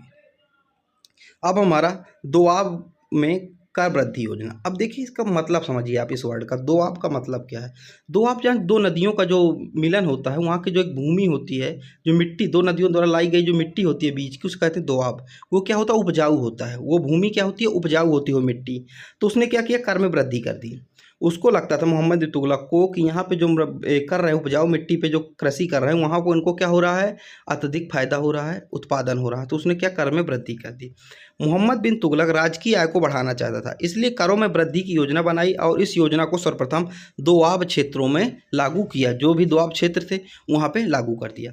परंतु इसने यह योजना जब लागू की जब दुर्भाग्यवश अकाल पड़ गया। उसी समय क्या हो गया? अकाल पड़ गया और किसान राहत की अपेक्षा कर रहे थे और किसानों को लग रहा था कि जो उसके सुल्तान हैं वो कुछ ना कुछ मुआवजा देंगे, और उसी समय उसने क्या की? योजना लागू कर दी थी। बदले में किसानों ने विद्रोह कर दिया। यह किसानों का पहला विद्रोह था। देखिए, दोआब क्षेत्रों में सबसे पहले उसने योजना लागू कर दी कि अब तुमसे जो कर जो है, टैक्स जो है बढ़ा के लिया जाएगा। उस समय क्या पड़ गया? अकाल पड़ गया। उस समय बारिश नहीं हुई, अकाल पड़ गया। तो किसान ये अपेक्षा कर रहे थे अपने सुल्तान से कुछ ना कुछ उसको मुआवजा मिलेगा, छूट मिलेगी। उल्टे ही क्या कर दिया मोहम्मद बिन तुगलक ने? उनका टैक्स बढ़ा दिया। तो किसान क्या हो गए? भड़क गए और उन्होंने विद्रोह कर दिया। किसानों का ये प्रथम विद्रोह था। किसानों को विद्रोह के कारण इसने किसानों के लिए दीवान-ए अमीर खोही नामक एक विभाग बनाया। तो एक कृषि विभाग था, दीवान-ए-अमीर खोही, इसको आपने नोट कीजिए, दीवान-ए-अमीर खोही एक विभाग बनाया। ठीक है, कि किस से संबंधित था ये विभाग? तो ये कृषि से संबंधित था। किसने बनवाया बताइए आप लोग? मोहम्मद बिन तुगलक ने बनवाया। ठीक है, अब आता है दूसरा हमारा राजधानी परिवर्तन योजना। इसने राजधानी को दिल्ली से देवगिरी यानी कि दौलताबाद स्थानांतरित कर दिया। तो ये आपसे पूछा जाएगा, किसने राजधानी दिल्ली को देवगिरी से दौलताबाद स्थानांतरित कर दिया? तो मोहम्मद बिन तुगलक ने। इसका मुख्य उद्देश्य मंगोल आक्रमण से बचना तथा दक्षिण में इस्लाम का प्रसार करके वहां राजनीतिक प्रभुत्व स्थापित करना था। इसलिए इसने राजधानी को दिल्ली से दौलताबाद बनाने का आदेश दे दिया, जो कि बाद में असफल रहा। इसने फिर राजधानी दिल्ली बनानी पड़ी। इसने क्या किया? राजधानी को दिल्ली से दौलताबाद स्थानांतरित किया, यानी कि देवगिरी स्थानांतरित किया, लेकिन ये पड़ गया उल्टा। ये असफल रहा, सफल नहीं कुछ हुआ, तो इसने फिर से राजधानी दिल्ली बना ली। ठीक है, अब आता सांकेतिक मुद्रा की योजना। अब ये क्या है? देखिए, मोहम्मद बिन तुगलक ने तांबे और कांसे के सिक्के चलाए, जिनका मूल्य चांदी के टंके के मूल्य के बराबर होता था। इसने अपनी मुद्रा निर्माण की विधि को गुप्त नहीं रखा, जिस कारण घर घर नकली सिक्का बनने लगा और पूरा बाजार नकली सिक्कों से भर गया। ठीक है, इसने एक सांकेतिक मुद्रा चलाई। ठीक है, लेकिन इसने जो विधि थी इस बनाने की, मुद्रा को बनाने की विधि को क्या करा? गुप्त नहीं रखा। वो सार्वजनिक रूप से सबके सामने आ गई, तो लोग क्या करें? घर घर में सिक्का बनाने लगे और पूरा बाजार नकली सिक्कों से भर गया। जब इसे समझ आया कि इसकी योजना असफल हो गई, तब इसने आदेश दिया कि जिन लोगों के पास सांकेतिक मुद्रा है उन्हें कर के बदले चांदी के सिक्के ले जाएं।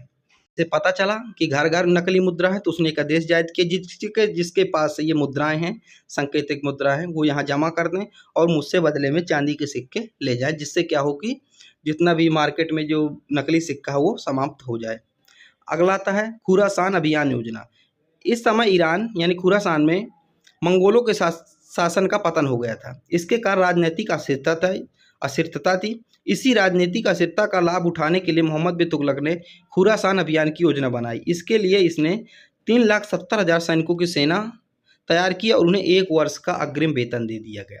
देखिए खुरासान यानी कि अभी ईरान में क्या हुआ, मंगोलों के शासन का पतन हो गया तो वहाँ अव्यवस्था फैली थी। इसी अव्यवस्था का लाभ उठाना चाहता था मोहम्मद बिन तुगलक। तो उसने क्या किया, 3,70,000 सैनिकों की एक सेना तैयार की।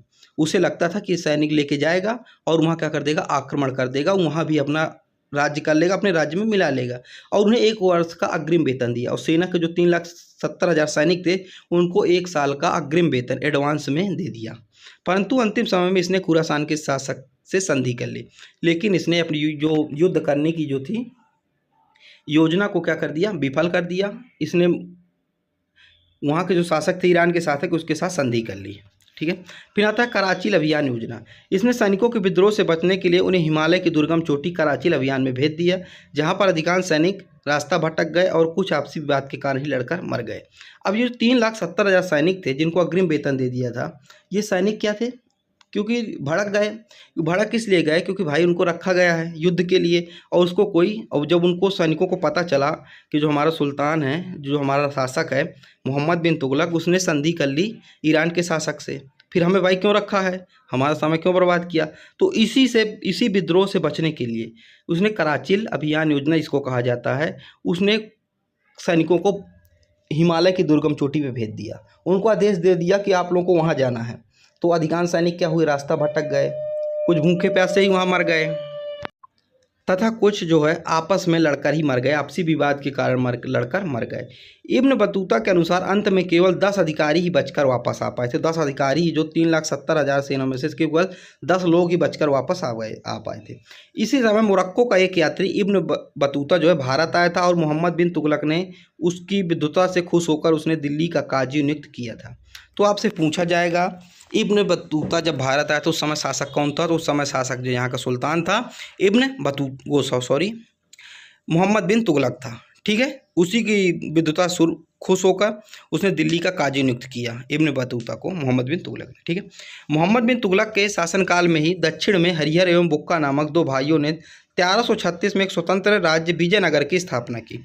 आप लोगों से पूछा जाता है, बार बार पूछा जाता है, पूछा भी जाएगा कि विजयनगर साम्राज्य की स्थापना किसने की, तो हरिहर एवं बुक्का नामक 2 व्यक्तियों ने विजयनगर साम्राज्य की स्थापना की। और इसी के साथ 1347 में एक स्वतंत्र राज्य बहमनी साम्राज्य की स्थापना अलाउद्दीन बहमन शाह ने किया।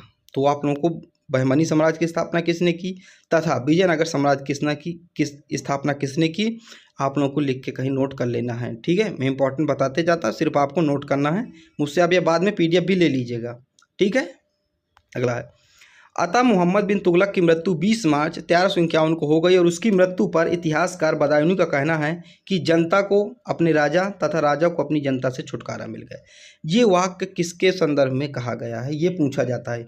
ये आपसे वाक्य दे दिया जाएगा कि जनता को अपने राजा से तथा राजा को अपनी जनता से छुटकारा मिल गया। यह वाक्य किसके शासक के जो है उपयोग किया जाता है, विरुद्ध या किसके लिए, ये किसको दर्शाता है, तो ये मोहम्मद बिन तुगलक को दर्शाता है। ठीक है, आता फिरोज शाह तुगलक 1351 से 1388 है। फिरोज शाह तुगलक 45 वर्ष की उम्र में दिल्ली सल्तनत की गद्दी पर बैठा। गद्दी पर बैठने के बाद इसने बहुत सारे निर्माण कार्यों को वापस ले लिया जो कि उसके पूर्व के शासक द्वारा लिए गए थे। तो बहुत सारे निर्माण कार्यों को उसने क्या किया, स्टॉप कर दिया, बंद कर दिया। फिरोज शाह तुगलक अपने प्रशासनिक और लोक कल्याण कार्य के लिए प्रसिद्ध था। लोक कल्याणकारी कार्यों के लिए और प्रशासनिक कार्यों के लिए प्रसिद्ध था। कुछ इतिहासकारों ने इसे सल्तनत का अकबर कहा है।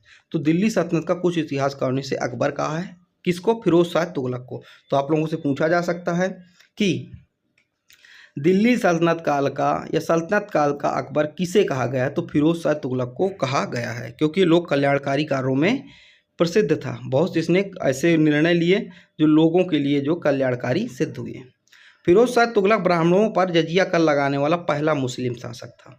जजिया कर होता क्या है, अभी आप ये देख लीजिए। जजिया कर एक ऐसा कर है दोस्तों जो गैर मुस्लिम यानी कि जो मुसलमान नहीं हैं और चाहे जिस धर्म के हैं उनको जजिया कर देना पड़ता था। ठीक है, तो ब्राह्मणों पर अभी तक नहीं लगता था, लेकिन फिरोज शाह तुगलक ने ब्राह्मणों पर भी जजिया कर लगाना शुरू कर दिया। तो ब्राह्मणों पर जजिया कर लगाने वाला पहला मुस्लिम शासक कौन था? फिरोज शाह तुगलक था। अब जजिया कर की बात आई है दोस्तों, थोड़ा सा जजिया कर के बारे में आप लोग समझ लीजिए। जजिया कर गैर मुसलमानों से लिया जाने वाला एक प्रकार का सुरक्षात्मक कर था। मोहम्मद बिन कासिम ने भारत पर सर्वप्रथम जजिया कर लगाया था। अगर ये आपसे पूछा जाए कि सर्वप्रथम भारत पर जजिया कर किसने लगाया, मोहम्मद बिन कासिम ने लगाया था। अब ब्राह्मणों पर पहला मुस्लिम शासक कौन था जिसने जजिया कर लगाया था? तो आपको मैंने बताया ना यहाँ पे, ये फिरोज शाह तुगलक था। ठीक है, अभी आप भी पढ़िए। जजिया कर से निम्नलिखित लोगों को मुक्त रखा गया। जजिया कर निम्नलिखित लोगों से नहीं लिया जाता था, जैसे बच्चों से नहीं लिया जाता, बूढ़ों से नहीं लिया जाता था, औरतों से नहीं लिया जाता, विकलांगों से, ब्राह्मणों से। लेकिन फिर जब फिरोज शाह तुगलक आया तो उसने ब्राह्मणों को भी नहीं छोड़ा, उसने उससे उनसे भी जजिया कर लेना शुरू कर दिया। फिरोज शाह तुगलक ने ब्राह्मणों पर भी जजिया कर लगा दिया था। अकबर ने 1564 में जजिया कर समाप्त कर दिया। जब वो मुगल काल आता है 1564 में, अकबर क्या होता है, जजिया कर समाप्त कर देता है। लेकिन औरंगजेब ने 1779 में पुनः जजिया कर लगा दिया। ठीक है, जजिया कर को अंतिम रूप से मोहम्मद शाह रंगीला ने समाप्त कर दिया था। तो ये थी जजिया कर की स्टोरी। जजिया कर होता क्या है मैं आप लोगों को एक बार फिर बता दूं। जजिया कर गैर मुसलमानों से लिए जाने वाले कर होता है। कहते थे आप लोग जजिया कर दीजिए, हम आप लोग की सुरक्षा करेंगे। गैर मुसलमान यानी कि जैसे हिंदू हो गए, यानी कि मुसलमानों को छोड़ के जिस भी धर्म के हों उन्हें गैर मुसलमान, ठीक है, उनसे जजिया कर लिया जाता था। भारत पे सर्वप्रथम जजिया कर मोहम्मद बिन कासिम ने लगाया था। ठीक है, जजिया कर से 5 लोगों को मुक्त रखा जाता था, चाहे वो किस धर्म के हों। ठीक है, जैसे बच्चों को, बूढ़ों को, औरतों को, विकलांगों को, ब्राह्मणों को। लेकिन जब फिरोज शाह तुगलक आया उन्होंने ब्राह्मणों को भी नहीं छोड़ा, उसने ब्राह्मणों पर भी जजिया कर लगाया। ठीक है, अब जब अकबर आता है तो 1564 में से जजिया कर समाप्त कर देता है। लेकिन औरंगजेब पुनः 1679 में जजिया कर लगा देता है।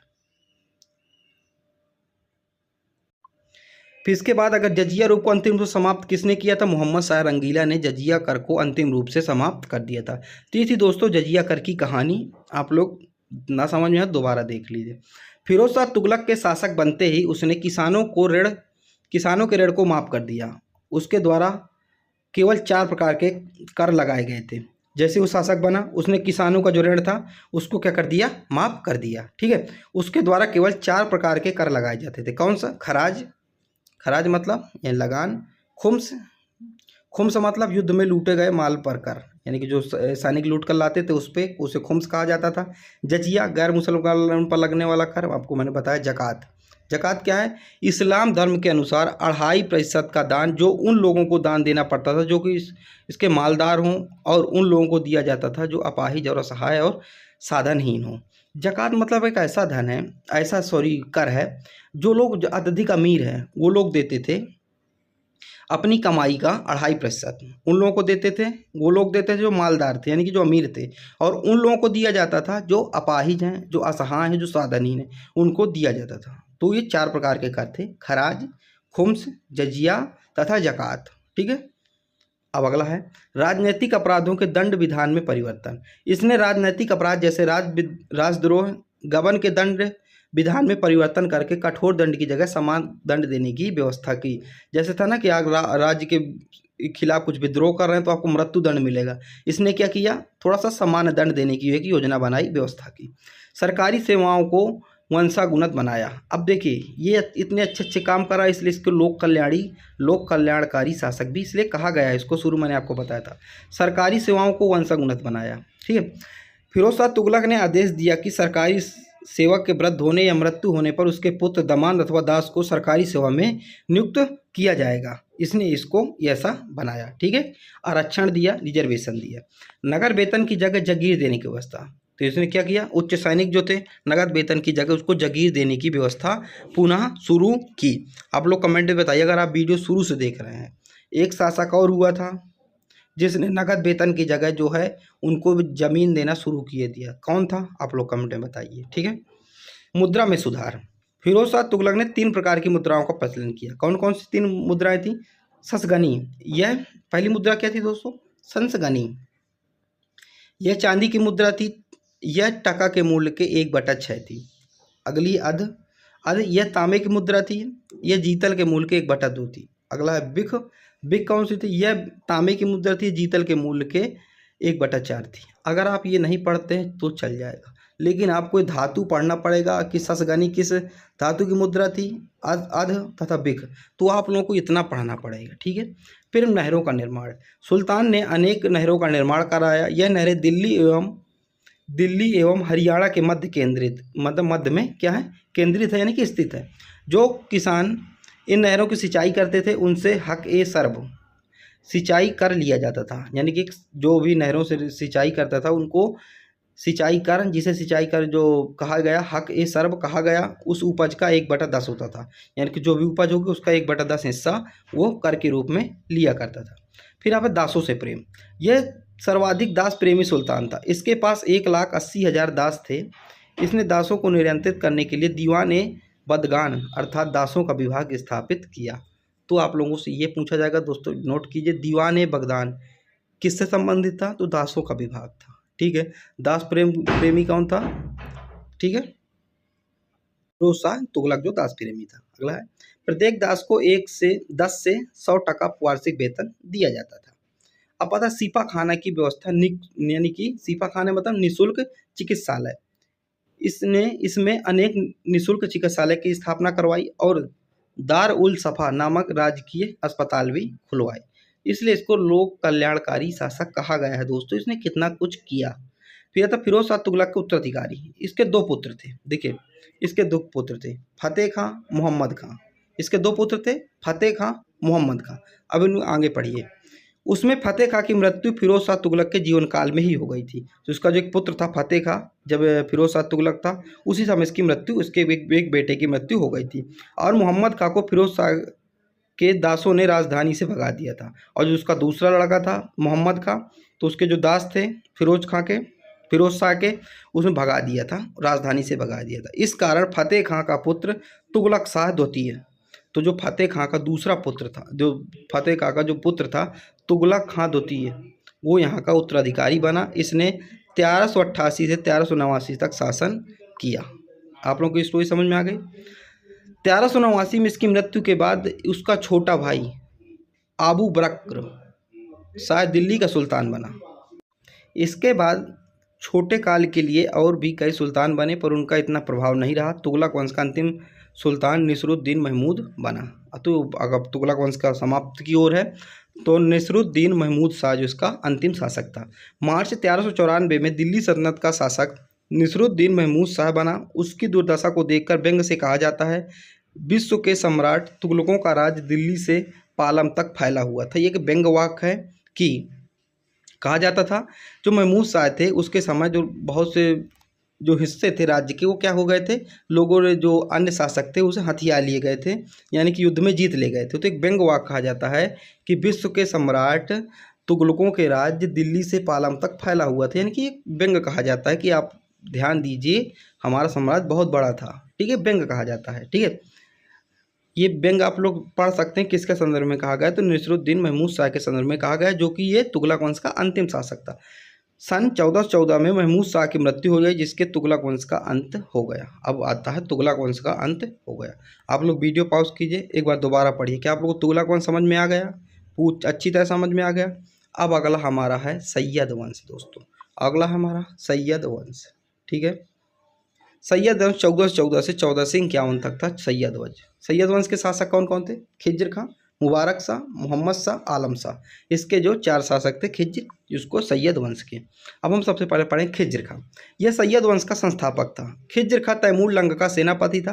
तैमूर ने भारत पर लौटते समय खिज्र खां को लाहौर, मुल्तान और दिगपालपुर का सूबेदार नियुक्त किया था। तो जो खिज्र खां था ये तैमूर लंग का सेनापति था। जब तैमूर लंग ने यहाँ पर आक्रमण किया था तो भारत से लौटते समय जो खिज्र खां को क्या किया था, लाहौर का यहाँ पर सूबेदार नियुक्त किया था, ठीक है, नियुक्त करके वो चला गया था। तो अब यही खिज्र खां क्या करता है, भारत में सैयद वंश की स्थापना करता है। इसने दौलत खां को पराजित कर दिल्ली का स्वतंत्र शासक बन गया।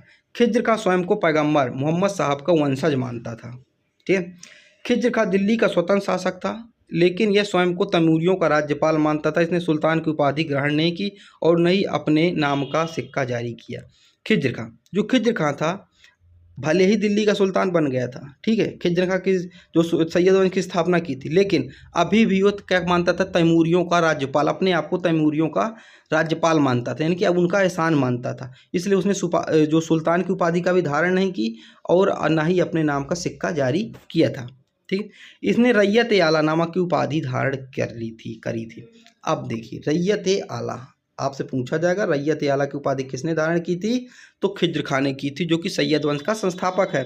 खिज्र खां नियमित रूप से तैमूर के पुत्र शाहरुख को कर भेजा करता था। जो तैमूर का पुत्र था शाहरुख, उसको क्या टैक्स भेजा करता था नियमित रूप से, ठीक है। वो अपने राजा के प्रति क्या था, सजग था, ऐसा कहा जा सकता है, ईमानदार था। 20 मई 1421 को खिज्र खां की मृत्यु हो गई। अब इसकी मृत्यु हो जाती है। अब आता है हमारा मुबारक शाह।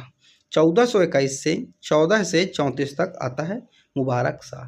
खिज्र खां तो सुल्तान की उपाधि धारण नहीं की, परंतु उसके पुत्र ने सुल्तान की उपाधि ली। उसके पुत्र जो मुबारक शाह था, उसकी उपाधि, सुल्तान की उपाधि धारण की। साथ ही मुबारक शाह ने शाही नामक उपाधि भी धारण की। जो खिज्र खां था उसने उपाधि धारण नहीं की, क्योंकि वो तैमूरियों को अपना वो मानता था, ठीक है, राज्यपाल मानता था, इसलिए उसने उपाधि धारण नहीं की थी। लेकिन उसका जो पुत्र था मुबारक शाह, उसने सुल्तान की उपाधि भी धारण की और मुबारक शाह ने, जो मुबारक शाह था, शाही नामक उपाधि भी इसने धारण की, ठीक है। अब इसके दरबार में एक साहित्यकार रहता था जिसका नाम था अहमद सरहिंदी। उसने मुबारक शाह के ऊपर एक पुस्तक की रचना की। उस पुस्तक का नाम है तारीख ए मुबारक शाही, ठीक है। उस पुस्तक का क्या नाम है, तारीख ए मुबारक शाही। तो मुबारक शाह के दरबार में एक कवि रहा करता था, सॉरी एक लेखक रहा करता था, साहित्यकार रहता था, उसका नाम था अहमद सरहिंदी। उसने मुबारक शाह के ऊपर एक पुस्तक लिखी थी, उस पुस्तक का नाम है तारीख ए मुबारक शाही। इसने मुबारकाबाद शहर नामक शहर की स्थापना की। तो मुबारक शाह ने मुबारकाबाद नामक शहर की स्थापना भी की। इसने भटिंडा और दोआब क्षेत्र में हुए विद्रोहों को सफलतापूर्वक दबाया था। इसके वजीर द्वारा इसकी हत्या करवा दी जाती है। तो इसके वजीर द्वारा क्या, इसकी हत्या करवा दी जाती है। तो इसका भी शासनकाल क्या हो जाता है, खत्म हो जाता है। अब आता मोहम्मद शाह जो कि 1434 से 1443 तक थे। मुबारक शाह के बाद उसका भतीजा मोहम्मद शाह अगला सुल्तान बना। मोहम्मद शाह का वास्तविक नाम मोहम्मद बिन फरीद था। इसके समय में 1440 में मालवा के शासक महमूद शाह खिलजी ने दिल्ली पर आक्रमण किया। 3 दिनों के भीषण युद्ध के बाद दोनों में संधि हो गई और महमूद शाह खिलजी वापस मालवा चला गया। जिसके समय जो था मोहम्मद शाह के समय, जो उसका वास्तविक नाम था मोहम्मद फरीद बिन फरीद, इसके समय जो खिलजी के शासक महमूद शाह खिलजी ने दिल्ली पर आक्रमण किया था। 3 दिनों का भीषण युद्ध हुआ और फिर दोनों ने संधि कर ली। फिर महमूद शाह जो खिलजी था वो क्या चला गया, वापस मालवा चला गया। अलाउद्दीन आलम शाह 1443 से 1451। अलाउद्दीन आलम शाह सैयद वंश का अंतिम शासक था। तो आप लोग को याद रखना, अंतिम शासक, हर वंश का संस्थापक और अंतिम शासक आप लोगों को एकदम याद ही रखना है, ठीक है। आलम शाह का वजीर था जिसका नाम हमीद खान था, ठीक है। एक आलम शाह का वजीर था जिसका नाम क्या था, हमीद खान था। आलम शाह का अपने वजीर हमीद खान से मतभेद होने के कारण वह दिल्ली छोड़कर बदायूं चला गया और उसकी वहीं मृत्यु हो गई। अब देखिए, जो अलाउद्दीन आलम शाह था उसके एक वजीर का नाम था हमीद खान। हमीद खान से उसके वजीर के नाम क्या हो जाता है, मतभेद हो जाता है किसी चीज़ को लेकर, किसी बात को लेकर, और वह अपने वजीर को हटाने की जगह वह शासक जो रहता है सुल्तान खुद ही चला जाता है, रुष्ट के कहाँ, बदायूं चला जाता है और उसकी वहीं मृत्यु हो जाती है। उसके वजीर ने दिल्ली का राज्यपाट बहलोल लोदी को सौंप दिया और वजीर जो था हमीद खां वो दिल्ली का राजपाट है बहलोल लोदी को सौंप देता है। अब आता है हमारा लोदी वंश की स्थापना। अब देखिए लोदी वंश की स्थापना जो कि 1451 से 1526 तक था, बस लोदी वंश। तो बहलोल लोदी, सिकंदर लोदी, इब्राहिम लोदी, ये 3 लोग थे, ठीक है। अब आता बहलोल लोदी 1451 से 1489 तक। यह लोदी वंश का संस्थापक था। यह दिल्ली के सुल्तानों में सर्वाधिक समय तक शासन किया। तो दिल्ली के सुल्तानों में सर्वाधिक समय तक इसने क्या किया था, शासन किया था। क्यों, देखिए 1451 से 1489 तक आप जोड़ लीजिए कितने वर्षों तक इसने शासन किया था। यह कभी ऊंचे सिंहासन पर नहीं बैठा, बल्कि यह कलीन पर बैठता था और उसके चारों तरफ अमीर बैठते थे। ये ऊंचे सिंहासन पर बहलोल लोदी नहीं बैठता था, ये नीचे कलीन पर बैठता था और इसको घेर कर क्या चारों तरफ अमीर बैठते थे, ठीक है। इसने बहलोली नामक चांदी की मुद्रा प्रचलित की, जो कि टंका के मूल्य के 1/3 थी। यह अकबर के समय तक विनिमय का साधन बनी रही। बहलोल लोधी जौनपुर के शासक हुसैन शाह सरकी को पराजित कर जौनपुर दिल्ली में मिला लिया। अब आता है हमारा सिकंदर लोधी। ठीक है, बहलोल लोधी लोधी वंश का संस्थापक था और हम आपको बताते चलें कि दिल्ली सल्तनत का ये आखिरी वंश है। कौन? लोधी वंश आखिरी वंश है। प्रथम गुलाम वंश था, ये आखिरी है लोधी वंश। ठीक है, उसी के बारे में पढ़ रहे हैं। अभी आता है सिकंदर लोधी। 1489 से 1517 तक सिकंदर लोधी था। बहलोल लोधी के बाद सिकंदर लोधी शासक बनता है और लोधी वंश का सबसे प्रतापी शासक भी माना जाता है। इसके पिता बहलोल लोधी के 9 पुत्र थे और ये तीसरा पुत्र था। तो बहलोल लोधी के 9 पुत्र थे टोटल और ये तीसरा पुत्र था सिकंदर लोधी। इसका नाम निजाम खां था, लेकिन बाद में सिकंदर लोधी के नाम से सुल्तान बनता है। सिकंदर लोधी के मुख्य कार्य, अब सिकंदर लोधी के मुख्य कार्य आप देख लीजिए, इंपॉर्टेंट है। ठीक है, 1504 में इसने आगरा शहर की स्थापना की। देखिए आगरा कहाँ है, जो कि यूपी में है आगरा। इसने आगरा शहर की स्थापना की थी 1504 में। तो आप लोगों से पूछा जाएगा आगरा शहर की स्थापना किसने की? सिकंदर लोधी ने की। और बाद में आगरा को अपनी राजधानी बनाता है। इसने कृषि विकास के लिए गजे सिकंदरी, जो कि अभी भी गजे सिकंदरी पढ़ने में मिलता है, अगर आप पढ़ेंगे ग्रामीण पंचायती, ठीक है, तो आप इसमें पाता गजे सिकंदरी नामक प्रमाणिक माप यानी कि भूमि मापक की एक जंजीर बनाई थी। इसने एक प्रणाली की थी गजे सिकंदरी, जिसका उपयोग भूमि के मापने के लिए किया जाता था। ठीक है, सिकंदर लोधी एक लेखक भी था और वह फारसी भाषाओं में कविताएं लिखा करता था, लेकिन वह अपने नाम से कविताएं कभी नहीं लिखता था। उसने कविताएं लिखने के लिए गुलरुखी नामक उपनाम रखा हुआ था। देखिए सिकंदर लोधी क्या था? एक लेखक था। अपनी फारसी भाषाओं में क्या करता था? कविताएं लिखा करता था, अपनी कहानियां लिखा करता था, लेकिन वो अपने नाम से नहीं लिखा करता था। सिकंदर लोधी अपने नाम से नहीं लिखा करता था। एक उसने उपनाम अपना रखा था गुलरुखी, उस नामक से वो अपनी कविताएं, अपने जो वाक्य थे, अपनी रचनाएं लिखा करता था। ठीक है, गुलरुखी नामक उपनाम से लिखा करता था। वह हिंदू धर्म तथा इस्लाम धर्म दोनों को एक नज़रों से देखा करता था। जिस भी धर्म में जो अच्छा कार्य नहीं लगता था उस समय उसको प्रतिबंध लगा देता था। तो इसके लिए इस्लाम हिंदू धर्म दोनों क्या थे? बराबर थे। जिस धर्म उसको ये लगता था ठीक नहीं, उसको बंद कर देता था। जिस धर्म इसको लगता था ये लागू होना चाहिए, उसको लागू कर दिया करता था। इब्राहिम लोधी, अब देखिए सिकंदर लोधी के बाद आता है इब्राहिम लोधी। ठीक है, 1517 से 1526 ये दिल्ली सल्तनत का अंतिम शासक था। देखिए मैं फिर बता रहा हूँ, दिल्ली सल्तनत का अंतिम शासक था। ठीक है, क्योंकि यहाँ से अंतिम राजवंश है लोधी वंश, और यहाँ से समाप्त हो जाएगा लोधी वंश। इब्राहिम लोधी दिल्ली सल्तनत तथा लोधी वंश का अंतिम शासक था। 1518 में खतौली का युद्ध हुआ, जिसमें इब्राहिम लोधी का सामना राणा सांगा से हुआ था और इसी युद्ध में राणा सांगा को विजय हुई थी। तो राणा सांगा इसमें क्या हुए? जीत गए थे। इब्राहिम लोधी के चाचा आलम खां और पंजाब के शासक दौलत खां दोनों ने मिलकर बाबर को इब्राहिम लोधी से युद्ध करने का निमंत्रण भेजा था। तो इब्राहिम लोधी के जो चाचा थे और पंजाब के एक शासक था दौलत खां, तो उन्होंने क्या किया? मिलकर बाबर को एक निमंत्रण भेजा कि इब्राहिम लोधी से क्या करे? जाके युद्ध करे। उनको लगा था हम बाबर को बुलाएंगे और युद्ध ये इब्राहिम लोधी को हरा देगा और हम क्या करेंगे? राज्य ले लेंगे।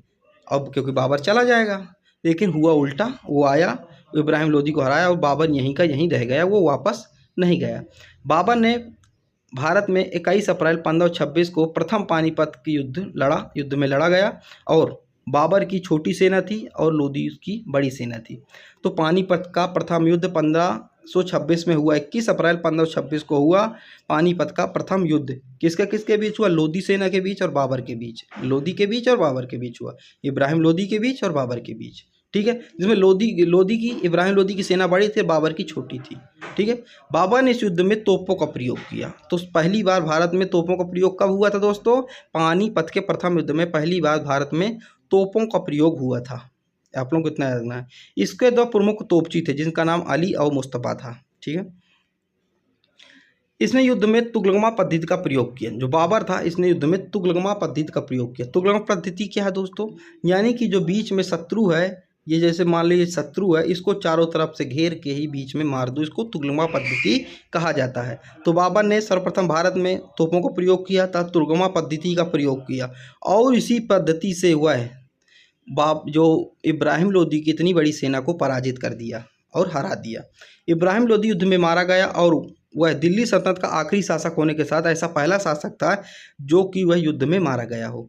तो ये देखिए, मैं आपको बताया ना, दिल्ली सल्तनत का अंतिम शासक तो इब्राहिम लोदी था ही, साथ ही ऐसा प्रथम शासक था जो कि युद्ध में मारा गया था, जो कि क्या है, युद्ध में मारा गया था। ये प्रथम शासक था दिल्ली का।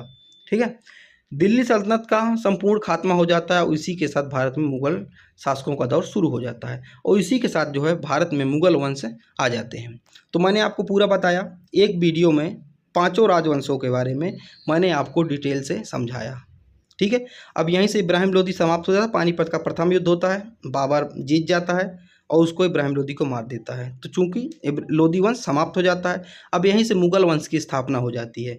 फिर बाबर आएगा, हुमायूं आएगा, अकबर आएगा, फिर ऐसे ही ऐसे आते चले जाते हैं और फिर ये 1526 से सन 1857 तक रहता है मुगल वंश हमारे भारत में। तो मैंने आपको इतना बता दिया। अब हमारा जो अगला टॉपिक रहेगा प्राचीन भारत रहेगा। मैंने ऑलरेडी शुरू कर दिया है, आप अगर नहीं देखा तो हमारी प्लेलिस्ट जाइए, मैंने प्राचीन भारत में शुरू कर दिया है। ठीक है, उसमें नवपाषाण काल, मध्य पाषाण काल, पूरा पाषाण काल मैंने उसको पढ़ा दिया है। अगला हमारा टॉपिक रहेगा सिंधु सभ्यता, उसको भी हम करवाने वाले हैं। अगर आप उसको पीडीएफ चाहिए हो तो आप लोग को डिस्क्रिप्शन पे जाना है दोस्तों, वहाँ पे उसका लिंक मिलेगा, आप उसको ज्वाइन कर लीजिए, पीडीएफ आपको मिलती रहेगी। अगर आपको कोई डाउट है या आप मुझे कुछ सजेशन देना चाहते हैं या मैं कुछ सुधार करना, अगर आपको लगता है कि मुझे सुधार करना चाहिए पढ़ाने में, तो डिस्क्रिप्शन पे आपको व्हाट्सएप नंबर मिलेगा, आप वहाँ अपना सुझाव दे सकते हैं, आप वहाँ मैसेज कर सकते हैं। ठीक है, व्हाट्सएप नंबर से चलता है, उसमें कॉल नहीं होगी। ठीक है, आप उसे वहाँ सीधा आप लोग बेझिझक होकर मैसेज कर सकते हैं। तो चलिए मिलते हैं अगले वीडियो पर। अगर अच्छी लगे तो आप लाइक कीजिएगा, शेयर कीजिएगा, तो चैनल को सब्सक्राइब भी कर लीजिएगा। जब तक के लिए जय हिंद, जय भारत।